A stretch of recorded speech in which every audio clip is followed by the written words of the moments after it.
Bonjour à tous et à toutes et bienvenue sur le bon MJ. On se retrouve, ça faisait longtemps qu'on s'était pas retrouvé comme ça en table ronde, donc ça fait plaisir. En plus, il y a des têtes qu'on a déjà vues. On est avec Géré MJ qui était sur la toute première table ronde de le bon MJ d'ailleurs, ce qui était très très cool.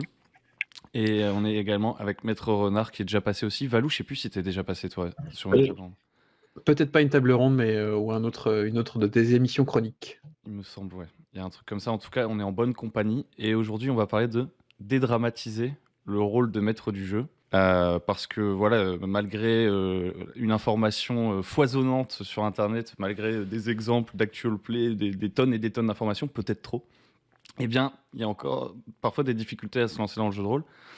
Et notamment à maîtriser une partie de jeu de rôle. Il y a peut-être des blocages ou des... On se fait des montagnes de certains trucs, c'est de ça dont on va parler. Parce que finalement, c'est pas si compliqué que ça, je pense. D'abord, on va faire un petit tour de table pour que vous puissiez vous présenter chacun rapidement, si ça vous va, en commençant par toi, Jérémy MJ. Dans l'ordre, chez moi, c'est Jérémy MJ, Maître Renard et Valou. Donc, Très bien. à toi la parole. Eh bien, bonsoir. Quel plaisir de revenir, bien sûr, dans une petite table ronde. Du coup, oui, moi, c'est Jérémy J. J'ai commencé le jeu de rôle en 2016, mais je l'ai vraiment recommencé. Vraiment, je m'y suis mis à fond en 2018. J'ai créé mon propre jeu de rôle qui s'appelle Fragment. Et à partir de là, en fait, j'ai beaucoup écrit jusqu'à aujourd'hui. Et du coup, je suis plutôt MJ, je suis un peu joueur dans une autre partie, mais le MJ, peut-être qu'il regardera cette vidéo, se reconnaîtra, il sait qu'il écrit très lentement et donc ça fait très longtemps que j'ai pas été joueur. Mais par contre, j'écris régulièrement dans mon jeu de rôle et je trouve que c'est une thématique très, très intéressante parce que, je trouve aussi ça a trait avec la confiance en soi et avec la créativité, confiance en soi et tout ça, donc très content, d'être là pour, cette petite table ronde. C'est effectivement aussi une vidéo de développement personnel ce soir, hein, voilà. Et restez jusqu'au bout Bien parce qu'à la fin, on sûr, aura une méthode pour retrouver les énergies fondamentales. Mais à avant 30 cela, balles, par mois, seulement. Maître Renard, dis-nous tout. Alors moi, je pratique le câlin aux arbres pour me ressourcer en premier lieu. Et plus sérieusement, je suis joueur et MJ depuis environ 2 ans. En fait, comme beaucoup d'autres, j'imagine, avec le confinement ayant aidé, je me suis trouvé des voisins sympas et puis en fait, j'ai joué un petit peu, et puis j'ai plongé dedans. Et depuis, j'ai testé plein de trucs. Je suis plus souvent joueur en ce moment que MJ.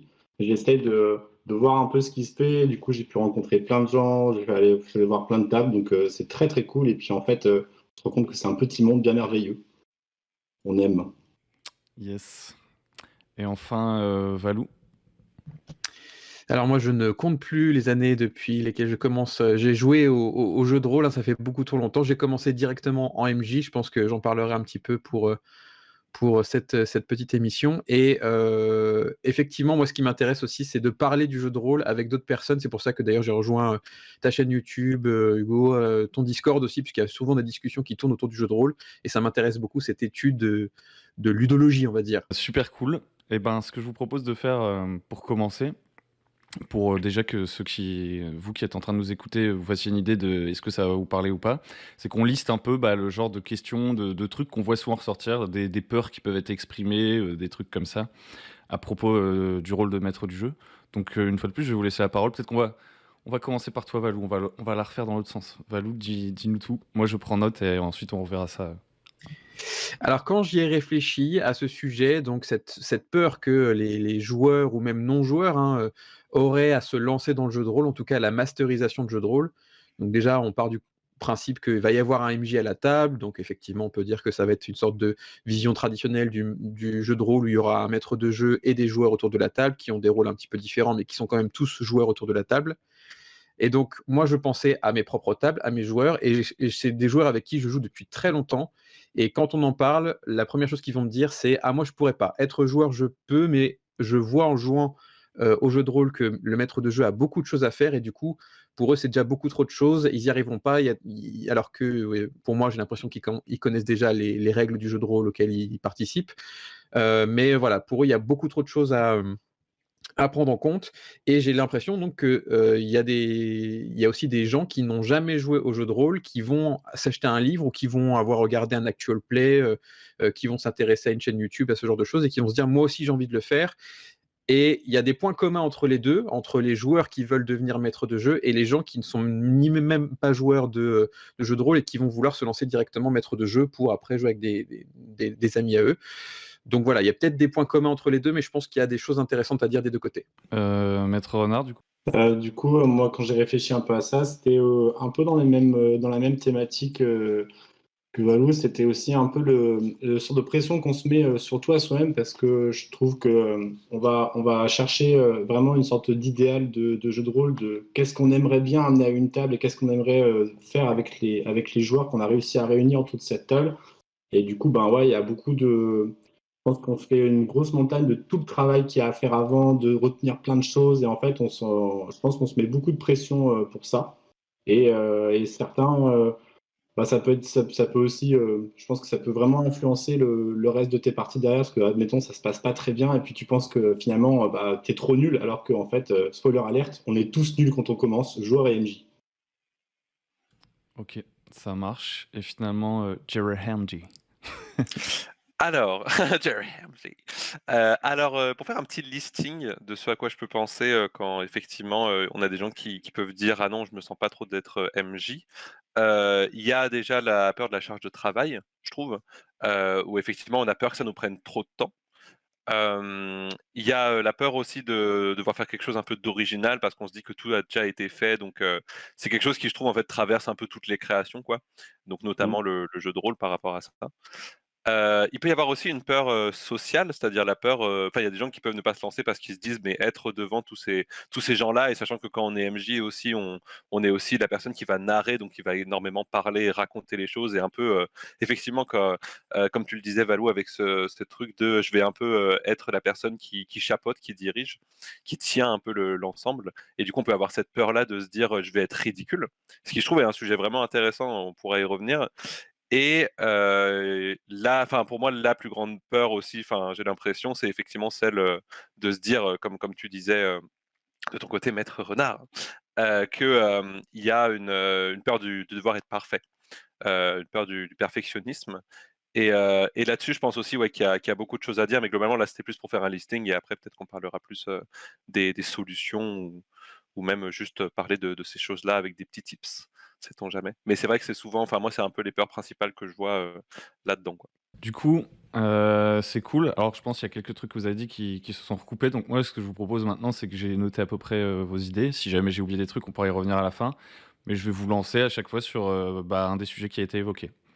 Donc, le premier pour Car moi qui a été évoqué, c'est la peur de la charge de travail que ça peut représenter.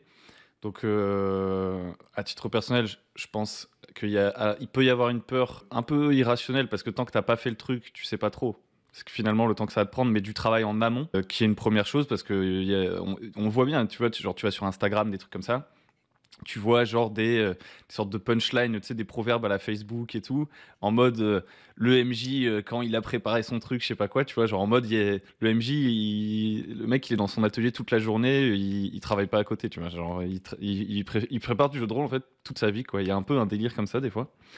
Et dans un second temps, je pense qu'il y a aussi la peur, effectivement, comme tu disais plus Valou, la peur de la charge pendant la partie, genre littéralement d'être un peu. C'est comme si tu étais dans une partie de ping-pong, sauf que toi, tu es d'un côté de la table et il y a 4 autres joueurs en face. Et en fait, la balle, elle revient toujours vers toi et c'est toujours toi qui la relance contre les 4 mecs d'en face. Il y a un peu ce truc-là, des fois, tu peux avoir cette impression-là quand tu es joueur, quoi. Donc je dirais que, ouais, il y a la charge hors partie et la charge en partie. Donc déjà, est-ce que vous considérez qu'il y a beaucoup de charges? Et est-ce que dans ce cas-là, vous avez des outils peut-être pour limiter cette charge? Est-ce que vous pensez qu'il y a des manières de jouer qui font tout simplement des manières de jouer différentes qui réduisent la charge du MJ? Je vous laisse me dire. Qui veut commencer? Bah, je voulais juste rebondir sur une chose que tu viens de dire et que je trouve vraie. Alors, c'est pas forcément pour inquiéter les gens qui écoutent cette table ronde, mais il y a une chose qui est vraie, c'est que, en tout cas, moi, de mon expérience, quand je suis MJ, je trouve que je suis beaucoup plus actif en étant maître de jeu qu'en étant joueur, parce que effectivement, quand tu es maître de jeu, tous les joueurs vont se tourner vers toi pour savoir ce qui se passe, tandis que quand tu es joueur, bah, s'il y a 4 joueurs autour de la table, techniquement, tu vas ne participer qu'à 25% du jeu, puisque si le maître de jeu fait en sorte que tout le monde participe à peu près de manière équitable, tu vas participer 20% du temps, 20 ou 25% du temps, parce que c'est vrai qu'on peut considérer aussi que le maître de jeu est un joueur à part entière. Donc voilà, ça veut dire que quand tu es maître de jeu, tu vas beaucoup plus être sous le projecteur. Pour autant, et je pense que c'est ça aussi qui fait peur aux gens, hein, qui s'imaginent, qui se font une montagne du travail du maître du jeu, c'est que effectivement, on est plus sous les projecteurs, mais en même temps, on a beaucoup plus d'input de la part des joueurs, on a beaucoup plus d'implication de la part des joueurs, d'indices et de signes qui vont nous envoyer pour faire rebondir l'histoire. Donc ça peut faire peur comme ça, et je peux comprendre, hein, quand on le présente de cette manière, mais c'est aussi un avantage et un défaut, on va dire en même temps, c'est qu'on va être plus actif, mais on a aussi beaucoup plus de matière à traiter quand on est maître de jeu. Et donc, au début, ça pourra paraître très. On va être un peu submergé par la quantité d'informations qu'on va devoir ingurgiter et sortir à ses joueurs. Mais ça, et je vais le dire tout de suite, c'est que maître de jeu, ça vient aussi avec le temps. Hein. C'est que quand on commence, c'est normal de faire des erreurs, on s'améliore en pratiquant. Et donc, ça, c'est la première chose, c'est que vous inquiétez pas, tout le monde a fait des erreurs. Il y a des choses qui arrivent naturellement, il y a des choses sur lesquelles vous allez travailler.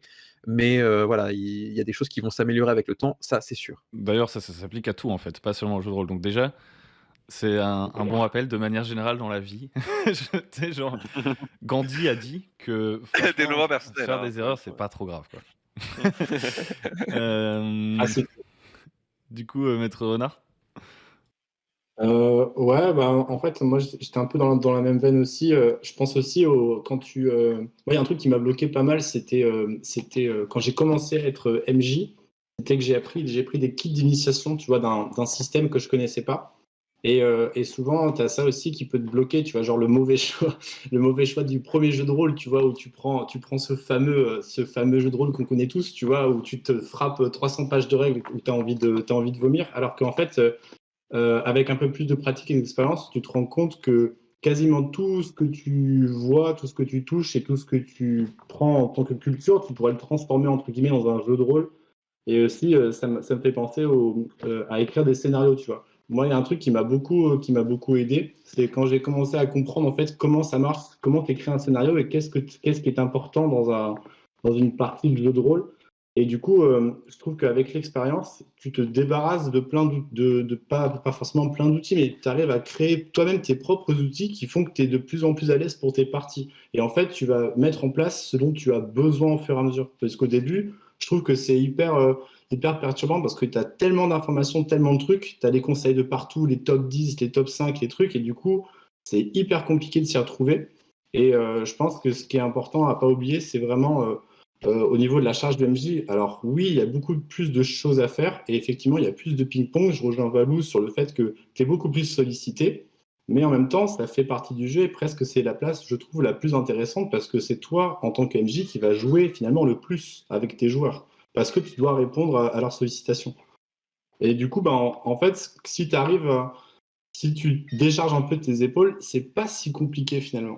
Alors, très intéressant l'idée aussi d'avoir le mot «charge» pour effectivement dire, comme tu le disais un peu maître Renard, tu peux en fait le décharger avec tes joueurs et globalement ce que je vais dire ce soir, ça va s'inscrire dans Exactement. une vraie, un vrai fil rouge de mon côté qui va être effectivement que la charge de MJ, elle est là pour être partagée avec les joueurs parce que de toute façon le jeu de rôle, c'est collaboratif et il y a plusieurs en fait choses qui vont aller avec ça. C'est-à-dire que si on sent qu'il y a une charge de travail trop importante et qu'on le dit aux joueurs et aux joueuses, eh ben, on va avoir quelque chose qui est que, d'un coup, le statut du maître de jeu, il va un peu descendre, dans le sens où ça va être plus horizontal et du coup, ça va aussi, je pense, faire une sorte de meilleur climat parce que les gens, de toute façon, qui arrivent au jeu de rôle vont arriver aussi avec leurs propres failles, leurs propres atouts, et en sachant un peu ce dont chacun un peu, a peur, s'il y a des gens qui sentent: «Bah, là, je suis un peu moins fort en ça, mais plus fort en ça et tout», bah, ça va avoir, un côté, comment dire? Un climat beaucoup plus, apaiser, j'ai envie de dire. Et donc, on prend pas tout sur soi, on peut le décharger aux autres joueurs un peu et communiquer là-dessus, et je pense que ça peut être positif dans la majorité des cas. L'un des trucs que je trouve qui était intéressant de rajouter aussi à toi, ce que tu as dit Hugo pour le coup, c'était qu'il y a une charge avant, une charge pendant et un peu une charge après, dans le sens préparer la prochaine séance aussi, qui peut ne pas être évident. Et, et là-dessus, en fait, alors là, pour parler plus du pendant, il y a le fait que même si en fait on veut absolument se mettre un critère de qualité sur ce côté, ben, il doit y avoir une grosse charge de travail pour pouvoir faire quelque chose de qualité. Ben, en fait, quand on va parler du pendant, en fait, il y a beaucoup de choses qui sont forcément improvisées. Je pense au dialogue, bien sûr, mais je pense aussi au combat. Et en fait, ces 2 aspects-là, c'est des choses qui ne sont pas forcément préparées à l'avance entièrement et qui sont quasiment, vraiment, totalement improvisées, et qui pourtant, bah, ne comment dire?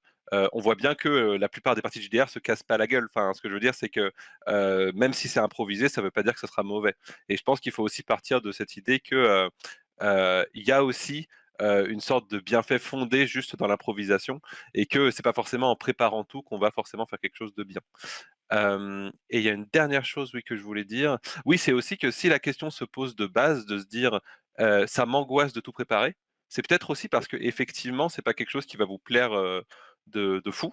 Mais, alors peut-être que c'est toi qui en parlais Valou, mais il y a ce truc de, effectivement se dire que si jamais au contraire, ah oui, c'est ce qu'on disait un peu quand on disait, ça a trait à beaucoup de choses par rapport au JDR, pas seulement au JDR. Le fait de se dire: «Eh ben, moi j'aime bien me renseigner globalement sur la manière dont on se fait une histoire, par exemple, dont on construit une histoire», bah, si de base on a un amour pour ça, ça veut dire que quand on va se renseigner pour le JDR aussi, on va peut-être développer ce même amour-là. Alors que si de base on se dit, bah, en fait, moi j'ai pas envie de faire du JDR pour pouvoir construire un truc hyper complexe, mais j'ai juste envie d'y jouer pour telle ou telle raison, et ben en fait, en apprenant aussi à se connaître soi-même à ce niveau-là, ça nous permet aussi de se dire, bah, en fait, j'ai pas besoin de faire un truc hyper compliqué, ou j'ai pas besoin de me préparer à fond. En fait, ce qui me plaît, c'est plus peut-être par exemple les parties 90% improvisées, quoi, et peut-être que ça vous plaira autant, en fait. Il y a personne qui va vous forcer, en tout cas, à jouer, d'une manière spécifique qui serait, ouais, préparer tout, tout le temps, et être ultra préparé, quoi. Et c'est aussi un peu mon cheval de bataille, hein, cette idée du partage de la responsabilité autour de la table, parce que je trouve, hein, et ça sera mon avis personnel, c'est que on sort d'une période assez longue dans le jeu de rôle où on a vraiment mis sur un piédestal le rôle du MJ, et on lui a donné beaucoup de responsabilités sur ses épaules de plus en plus, où il doit donc lire les règles, préparer le scénario, il doit bien raconter l'histoire, il doit faire du bon roleplay, donc c'est-à-dire qu'il doit bien interpréter ses personnages, limite il doit apprendre à faire des voix, il doit partager le temps de parole autour de la table, il doit connaître parfaitement les règles sans avoir besoin de se référencer au livre, il doit préparer des cartes, il doit régler les conflits autour de la table, limite c'est lui qui apporte aussi la bouffe. Enfin, voilà, tu te dis, en fait, la liste de responsabilités du maître de jeu, on l'a vraiment allongée, j'ai l'impression, au fur et à mesure des années, et c'est pas forcément seulement maintenant, mais aujourd'hui, on se rend compte que, bah, ça a un effet, où les gens se disent: «Il y a trop de choses à faire, en fait, quand on est maître de jeu», et là où je te rejoins justement, Jérémy, c'est que, on va vite se rendre compte, en étant maître de jeu, qu'il y a des choses qu'on ne va pas forcément aimer là-dedans. Parce qu'effectivement, un maître de jeu, il peut faire beaucoup de choses, mais il a peut-être des choses qu'il a pas envie de faire. Ne serait-ce qu'organiser la partie, si vous êtes déjà en train de vous occuper du scénario, des fiches de personnages, des règles et tout, peut-être qu'un de vos joueurs peut organiser la partie, faire en sorte que les plannings concorde, parce que ça aussi c'est une grosse partie du travail. Raconter une histoire, vous pourriez acheter à ce moment-là un livre, une aventure qui est déjà préfaite, comme ça vous avez moins de choses à préparer. Il y a des jeux de rôle qui sont plus simples, comme ça vous avez moins de règles à savoir.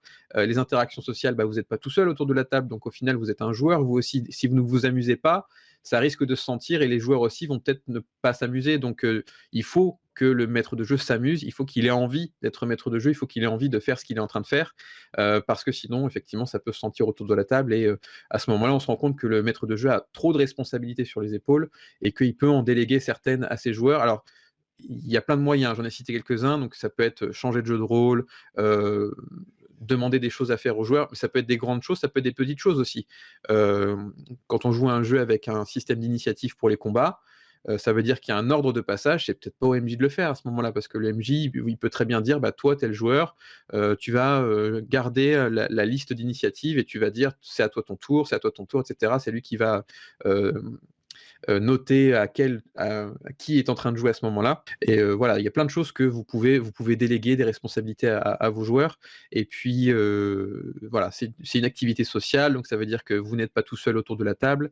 Que par exemple, s'il y a des problèmes de rythme, ou si vous vous rendez compte qu'en tant que maître de jeu, il y a un moment où vous étiez un petit peu plus faible, c'est peut-être aussi à vos joueurs de prendre l'initiative à ce moment-là pour éviter que ça traîne un petit peu, ils relancent, ils lancent une partie de roleplay, enfin ils font du roleplay avec leur personnage. Donc il y a plein de solutions possibles pour justement retirer un peu de poids sur les épaules du maître de jeu. C'est juste que il faut les connaître, il faut les présenter à ses joueurs, et voilà, il faut les présenter à sa table pour que les joueurs eux aussi se rendent compte que effectivement ça peut être beaucoup de travail, donc partageons ce travail autour de la table.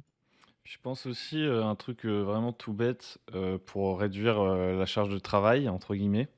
Alors déjà, je trouve ça un peu, comment dire, si quand vous préparez votre partie, vous avez l'impression de travailler, genre vraiment que c'est une plaie, que vous prenez pas du plaisir à préparer votre partie, etc. C'est peut-être le moment d'arrêter de préparer la partie et de fixer une date et de jouer la partie. Et je pense aussi qu'il y a un truc, c'est souvent on a l'image un peu d'une partie de jeu de rôle qui va durer très longtemps, ça va être une campagne, je sais pas quoi, ou alors ne serait-ce que la séance en elle-même, vous devez tenir le crachoir pendant 6 heures et tout, tu vois, des fois t'as des gens qui disent ah ouais, moi j'ai joué pendant 8 heures d'affilée, c'était trop bien et tout.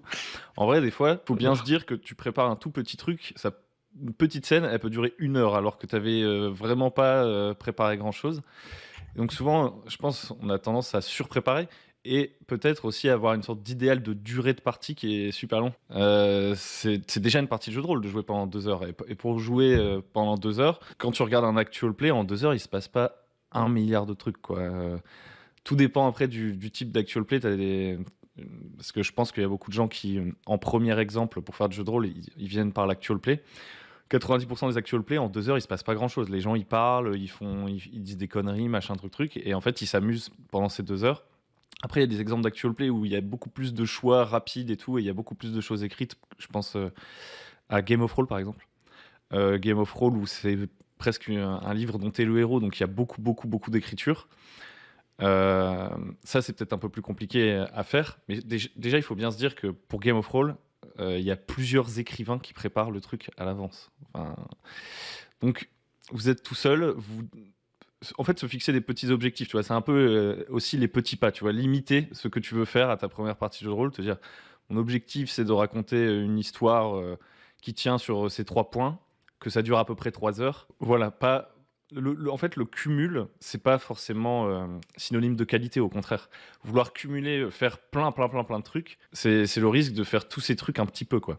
Si tu te dis pendant ta partie, moi j'ai envie de me concentrer sur les 2-3 personnages importants et sur cette petite intrigue que j'ai conçue, de te focus là-dessus et que ça dure quelques heures, t'as des chances que ça marche bien, alors que si t'es en mode, il faut que je dessine des cartes, que je prépare une playlist de musique et que je prépare une quiche Lorraine, bah en vrai ça va être plus compliqué, quoi. Donc moi je pense réduire un petit peu ses attentes et à chaque partie tu testes un nouveau truc, genre t'essaies pas de tout faire la première fois, tu vois. Je pense que c'est déjà une bonne chose. Et après je sais pas si je pense que en général si t'as peur de devenir MJ, c'est que t'es dans la démarche de devenir MJ, et donc la forme que prend le jeu de rôle traditionnel t'intéresse a priori, parce que tu viens de voir une partie comme ça et tu dis ah j'aimerais bien être MJ. Cependant, on peut quand même peut-être parler de pratiques différentes, en fait, de jeux de rôle sans MJ, ça existe aussi. Alors, je pense que la plupart des gens, quand ils te disent ah j'aimerais bien faire du jeu de rôle avec MJ, tu leur dis fais du jeu de rôle sans MJ, c'est pas la réponse qu'ils attendaient, parce que c'est pas ça qu'ils veulent, tu vois. Mais je pense que ça mérite d'en parler quand même. Tu peux raconter des histoires de manière collaborative sans qu'il y ait un maître de cérémonie, quoi. Et peut-être que vous l'avez expérimenté chacun, je sais pas, quelles expériences vous avez là-dedans et qu'est-ce que vous en diriez. Maître Renard, tiens, ça fait un petit moment, Maître Renard. Alors moi, il me semble que j'avais testé un système, c'était avec, alors je crois que je vais dire une énorme connerie, mais High Dungeon, je crois que on peut considérer ça comme un non-MJ ou pas? Est-ce que, comment ça part? Où est-ce qu'on le définit? Tu vois, c'était genre je pensais pas à ça, mais avec un MJ un peu virtuel, où en gros, dans l'idée, c'était un monde un peu post-apo, tu fais des trucs et quand t'es pas sûr, tu demandes en fait à une entité supérieure, finalement tu demandes aux internets de t'éclairer sur ton chemin, qu'est-ce qui va se passer, et tu construis comme ça l'histoire au fur et à mesure. Et pour le coup, c'était hyper marrant parce que c'était complètement sur l'émergence. C'est un truc, c'est vraiment, il se passe des trucs et en gros, tu dois réagir au fur et à mesure. Donc, au lieu de finalement de préparer, ça rejoint un peu ce qu'on disait avant, au lieu de préparer des montagnes de trucs, finalement, en fait, tu te rends compte que juste en jouant, vraiment en oubliant un peu ton rôle de MJ et tout le reste, juste en te mettant à jouer, ben, ça vient assez naturellement, en fait. Les trucs, les choses s'enchaînent et tu arrives à prendre du plaisir et vivre des aventures extraordinaires. J'aurais pas cru ce qui m'est arrivé. Ouais, j'avais testé une fois. C'était il y a un moment, faudrait que je réessaye pour voir si ça continue d'être développé ce truc. Ouais, je crois qu'ils vont continuer à jouer et je suis un peu de loin, mais Ok. Gérer MJ. Moi, j'ai pas, enfin, j'ai fait que des systèmes très classiques en fait avec MJ et joueurs, du coup, je pourrais pas trop en parler. Mais effectivement, c'est l'une des manières de, peut-être qu'on en parlera aussi dans la partie sociale, peut-être la peur sociale, mais c'est l'une des manières aussi de s'entraîner sans avoir une sorte de pression énorme. Donc, je trouve ouais, que ça peut être une bonne alternative dans ce qui existe. Ok, Valou. J'ai fait jeu de rôle sans MJ et jeu de rôle où tout le monde est MJ, mais de manière alternative. C'est-à-dire que voilà, le titre de MJ circule autour de la table. Et d'ailleurs, je pense que les deux sont intéressants. Enfin, tout est intéressant. Des jeux classiques avec un MJ et des joueurs, des jeux où tout le monde peut prendre le rôle de MJ, des jeux où tout le monde n'est, enfin, où personne n'est MJ.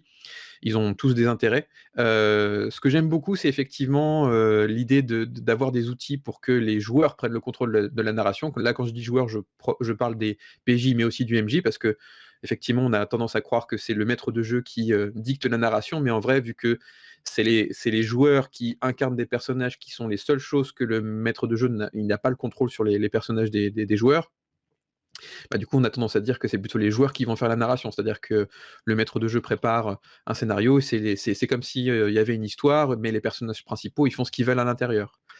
Et moi, j'ai l'impression que la peur, une des peurs en tout cas, des gens qui veulent se lancer dans le maître de jeu, c'est qu'ils savent que ça représente du travail et ils ont peur de perdre leur investissement en temps et en énergie. C'est-à-dire que euh, mes joueurs, ça leur est déjà arrivé que lors d'une partie, ils skippent complètement un boss, ils pensent à un truc qui font que un obstacle que j'avais préparé et qui devait durer une demi-heure, finalement, ils le cassent en 5 minutes parce qu'ils ont pensé à un truc auquel j'ai pas pensé.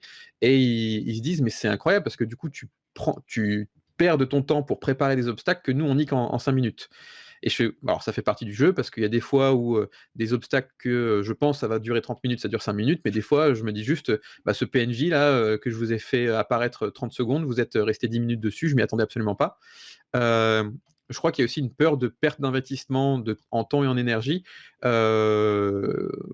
quand on est MJ encore aujourd'hui. Hein. C'est-à-dire qu'on a l'impression que pour préparer une partie de 4 heures, on va on va préparer la partie 4 heures, 8 heures, 16 heures, et que voilà, on a envie que ce qu'on a préparé apparaisse dans la partie, limite quitte à forcer un petit peu ça euh, auprès des joueurs et voilà, ça peut créer des conflits en mode bah moi j'ai envie de passer à droite, ah bah non j'ai pas préparé ce qui est à droite donc du coup ou j'ai vraiment envie que tu ailles à gauche donc tu vas aller à gauche parce que ça sert à rien que tu ailles à droite. Donc voilà, ça peut faire partie des peurs à mon avis qui poussent les gens à éviter le rôle de maître de jeu en se disant mais en fait c'est beaucoup de travail qui vont être skippés par les joueurs. C'est vrai mais en même temps ça fait partie du jeu, j'ai envie de dire que les joueurs vont être maîtres de la narration puisque ce sont eux les personnages principaux. Euh, et que justement, si on se rend compte qu'on travaille beaucoup et que les joueurs skippent beaucoup de ce travail, bah, peut-être qu'on a besoin de moins de travail à ce moment-là. Plutôt que de dire je vais préparer pendant 4 heures une partie de 4 heures, peut-être que 2 seulement c'est suffisant, parce qu'après on improvise, on s'attarde sur les points que les joueurs aiment bien, et puis si les joueurs ont une idée qui leur permet de skipper un obstacle, bah, au contraire ça va être assez gratifiant pour eux qu'on leur accorde. Pour embrayer sur la suite, mais quand même essayer de boucler la boucle, je pense que du coup, le truc qui fait peur, en fait, comment dire, quand tu veux te préparer beaucoup et que tu te dis ah là là, il faut énormément me préparer, etc., ça peut être la peur. En fait, tu as envie de préparer pour pas avoir à improviser. Donc tu te dis, je vais tout préparer et comme ça, j'aurai pas à improviser. Donc du coup, peut-être que la peur, en fait, c'est pas toujours celle de la charge, des fois. En fait, l'histoire de la charge, c'est une manière cachée de dire que tu as peur d'improviser. Je sais pas. Est-ce que Oui, ça complètement. fait sens? Et je me dis que, et ça recoupe un peu avec ce que tu disais aussi sur la manière de faire ses propres outils, Maître Renard, c'est que au début, tu te dis, ouais, je vais préparer 1 milliard de trucs et comme ça, je vais être prêt à toutes les situations. Ensuite, la deuxième étape, c'est que tu vas te rendre compte que tu as préparé 1 milliard de trucs et qu'en fait, il n'y a que 1 million de trucs sur les 1 milliard de trucs que tu as préparés qui t'ont servi. Et encore, tu as de la chance. En général, il y en a genre 3. Et après, du coup, j'aime bien à chaque fois faire le parallèle avec les petits proverbes Instagram, tu vois, genre les phrases un peu toutes faites. Tu vas avoir le truc du genre en mode ah, les PJ ils font jamais ce qu'on a prévu. Tu auras beau te préparer autant que tu veux, ça ne sert à rien. Les PJ ils font jamais ce que tu as prévu. Et en fait, je pense que c'est relativement faux parce qu'en fait, il arrive un moment où à force de jouer, tu prépares ce que tu sais que tes joueurs ils vont vouloir faire. Donc en fait, je pense que vouloir préparer 1 milliard de trucs, c'est vraiment mettre la charrue avant les bœufs. Le mieux, c'est de expérimenter, voir ce qui t'a manqué ou ce que tu as fait et qui n'a pas servi finalement, et en fait t'adapter à chaque fois. C'est pas simplement plus tu vas jouer, plus tu vas apprendre. Je pense que c'est pas aussi simple que ça. Il faut aussi prendre un peu de recul, tu vois, genre analyser un peu le truc. Tu peux jouer pendant des années de la même façon sans jamais te remettre en question et que plus personne n'a envie de jouer avec toi parce que peut-être t'es vraiment très très relou. Donc pour moi, c'est vraiment en 2 étapes. Tu te fixes une date, tu joues, tu vois ce qui se passe.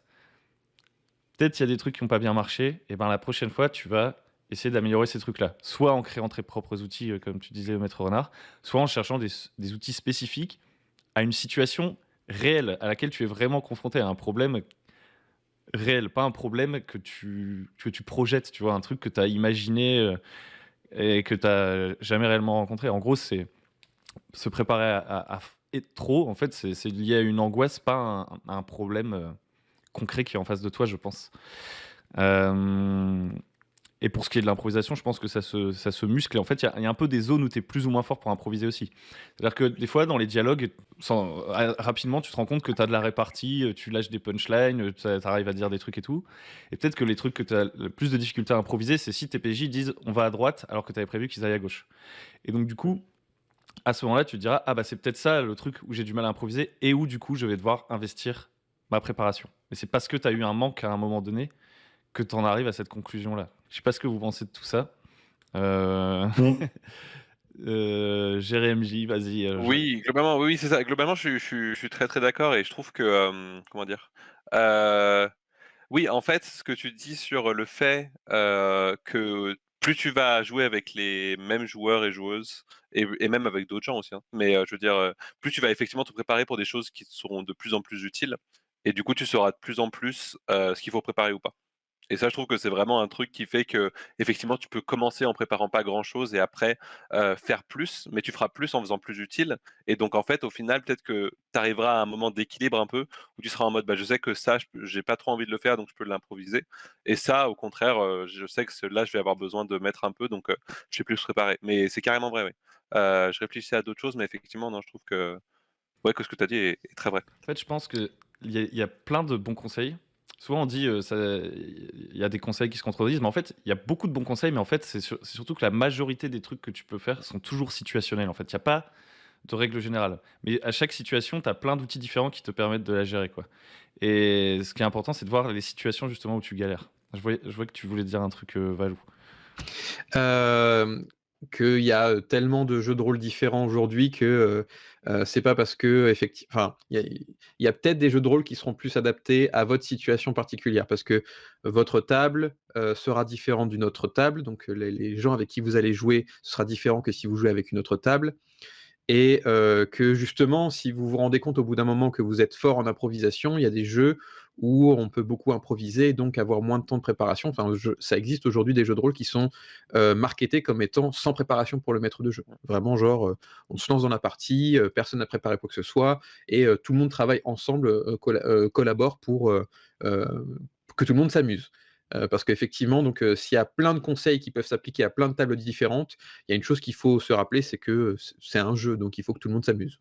Moi, je me suis rendu compte d'un truc au fil des parties que, effectivement, en fait, moi, je vais avoir tendance à privilégier plutôt la narration en général, mais surtout comment dire, ce qu'on appelle grossièrement le player skill, c'est-à-dire que, en gros, ce que les joueurs vont proposer pendant la partie, moi, c'est ce qui va me servir le plus de matériel. Et parfois, en fait, ce qu'on disait, hein, ça recouvre un peu ce qu'on disait juste avant, c'est que tu vas très souvent être surpris parce que tu avais préparé des trucs en disant, ouais, ça va être béton, ça va leur plaire, ça va être génial. Et en fait, effectivement, ils vont le skipper en 5 minutes. Moi, j'ai un petit PNJ comme ça qui s'est fait déglinguer alors que j'avais prévu un truc énorme comme ça. Donc, du coup, un peu pris un peu décontenancé quand ça m'est arrivé.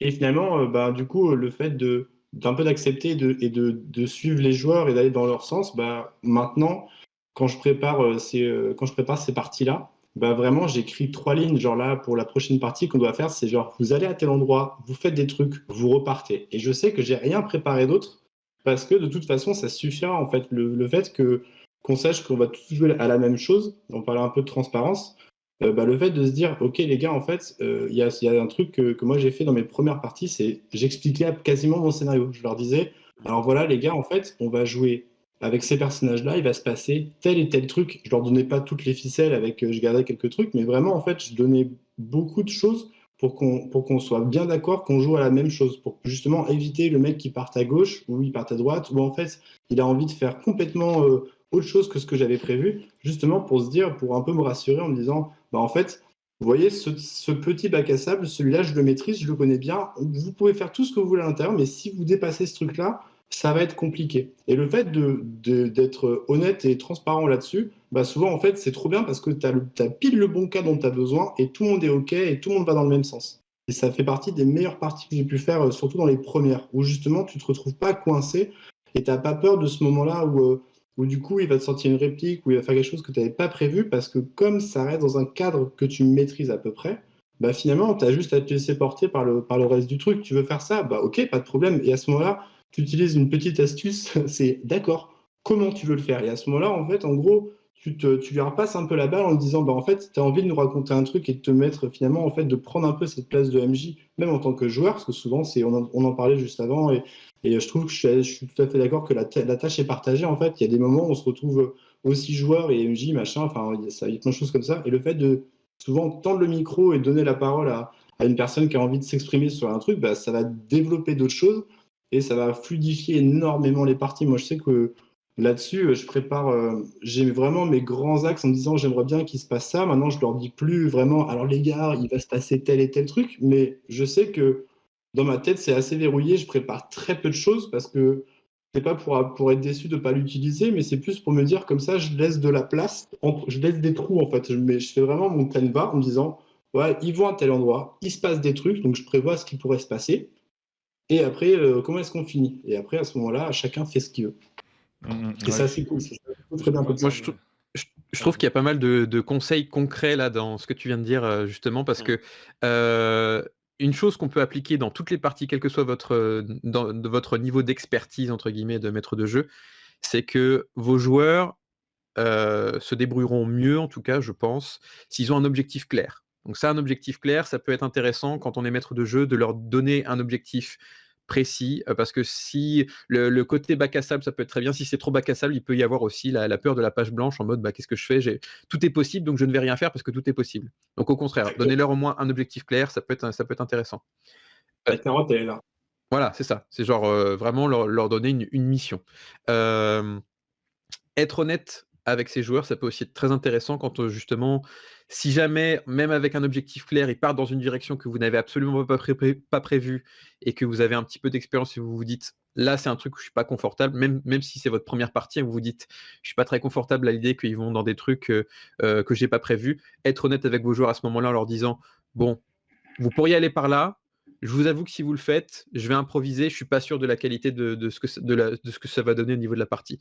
Vous n'êtes pas obligé d'essayer de maintenir une illusion que vous maîtrisez tout, parce que vous avez déjà fait beaucoup de boulot pour arriver là. Si vous êtes maître de jeu, c'est que vous avez un rôle un petit peu d'autorité autour de la table. Donc, n'hésitez pas à le dire à vos joueurs pour que justement ils comprennent que bon, on va peut-être pas passer par là parce que ça serait peut-être pas intéressant pour nous à ce moment-là.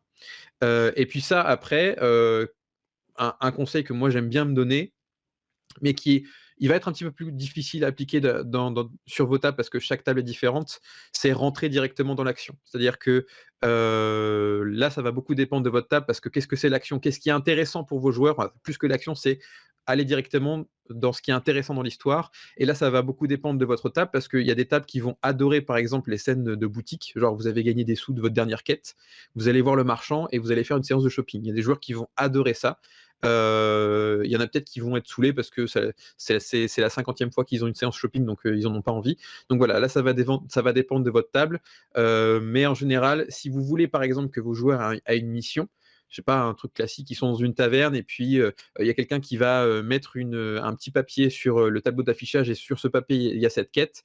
Et vous, dans votre tête, vous vous dites, bah, ils vont se lever pour prendre le papier, lire la quête et faire la quête. À tous les coups, non. S'ils ne le font pas à ce moment-là, qu'est-ce qui va se passer? Bah, en fait, dites-leur à ce moment-là directement, vous êtes lancé dans cette quête. Vous avez récupéré le papier, vous avez lu qu'il y a une quête et vous êtes lancé là-dessus. C'est votre objectif clair. Et vous êtes honnête avec vos joueurs parce qu'au moins vous dites, voilà, comme ça, moi, je vous mets directement sur les rails. Vous avez votre objectif, maintenant, vous le réglez comme vous voulez. Et ça, pareil, moi, j'ai tendance, en termes de préparation, je prépare les obstacles, je prépare pas les solutions. Hein, je leur dis, voilà, il y a un tronc d'arbre sur la route.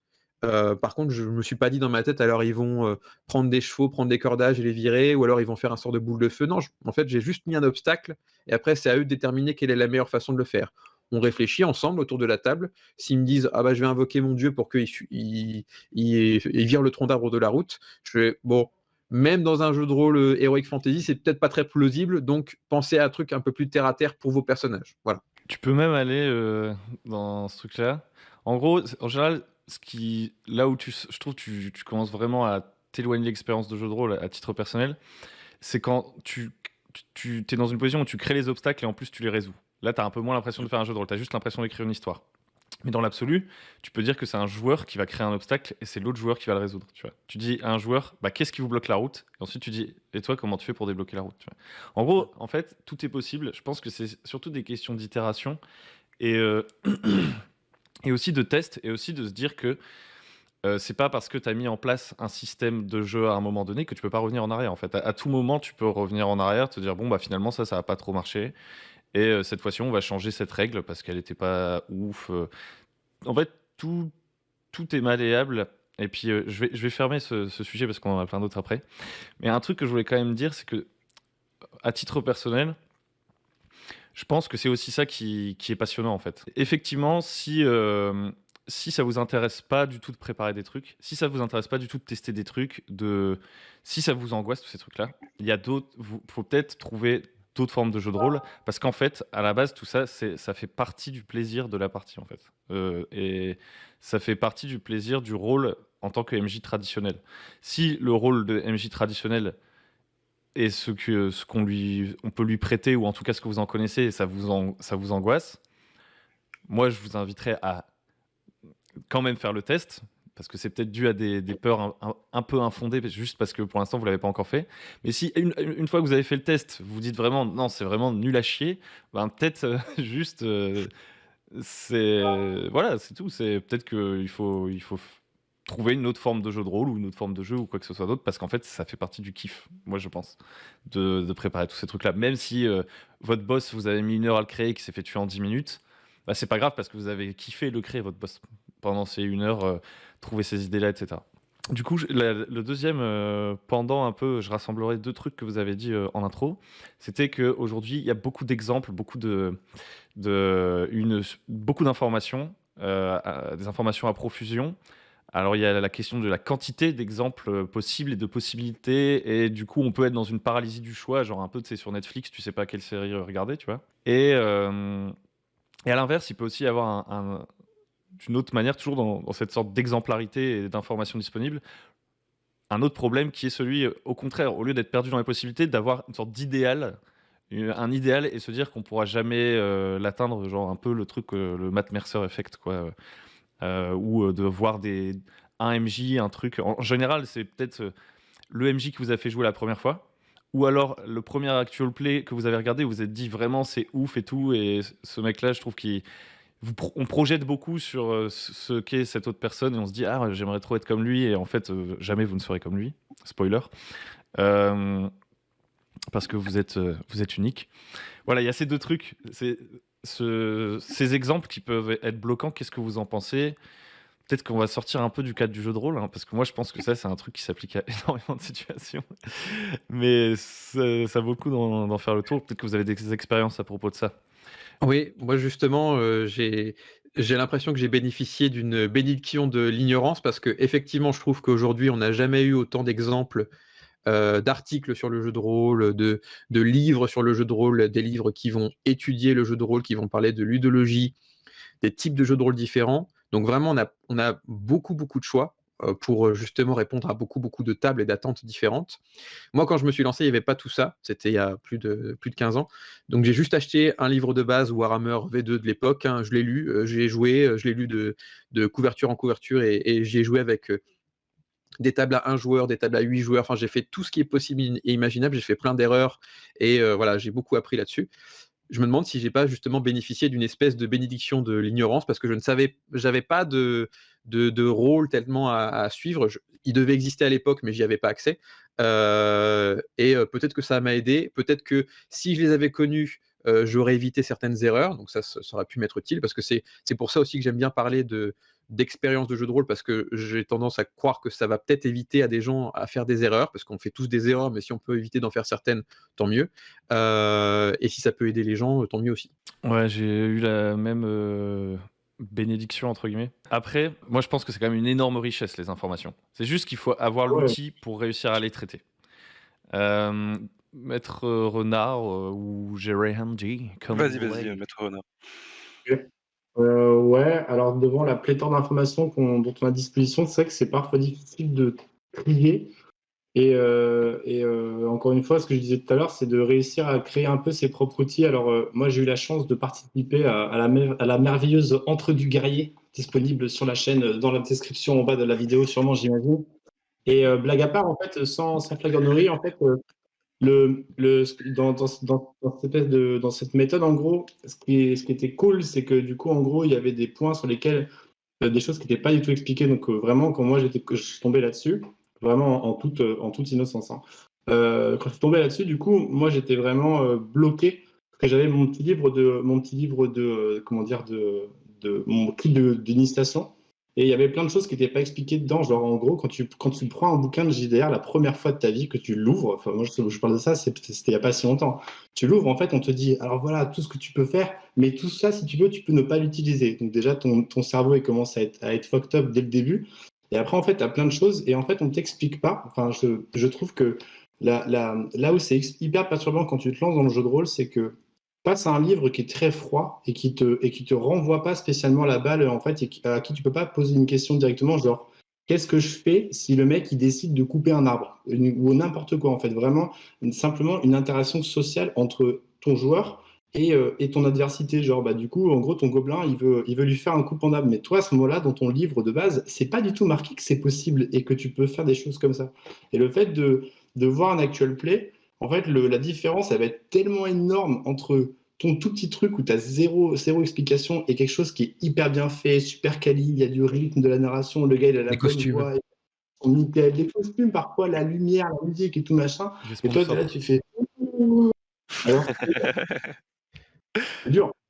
Et du coup, en gros, c'est ça, c'est que les moments où tu arrives à trouver les outils dont tu as besoin, c'est assez libérateur en fait. Donc, il faut réussir c'est con, on dit comme ça, mais il faut réussir à emmagasiner pas mal d'informations et après réussir à trier un peu de ton côté. Ça rejoint vraiment aussi ce que tu disais, c'est que je trouve que dans le jeu de rôle, je trouve que c'est une activité qui te permet de t'aider à t'améliorer aussi, en fait, de trouver un peu de quoi tu as besoin. Parce qu'on en parlait tout à l'heure, c'est vraiment une vraie expérience sociale.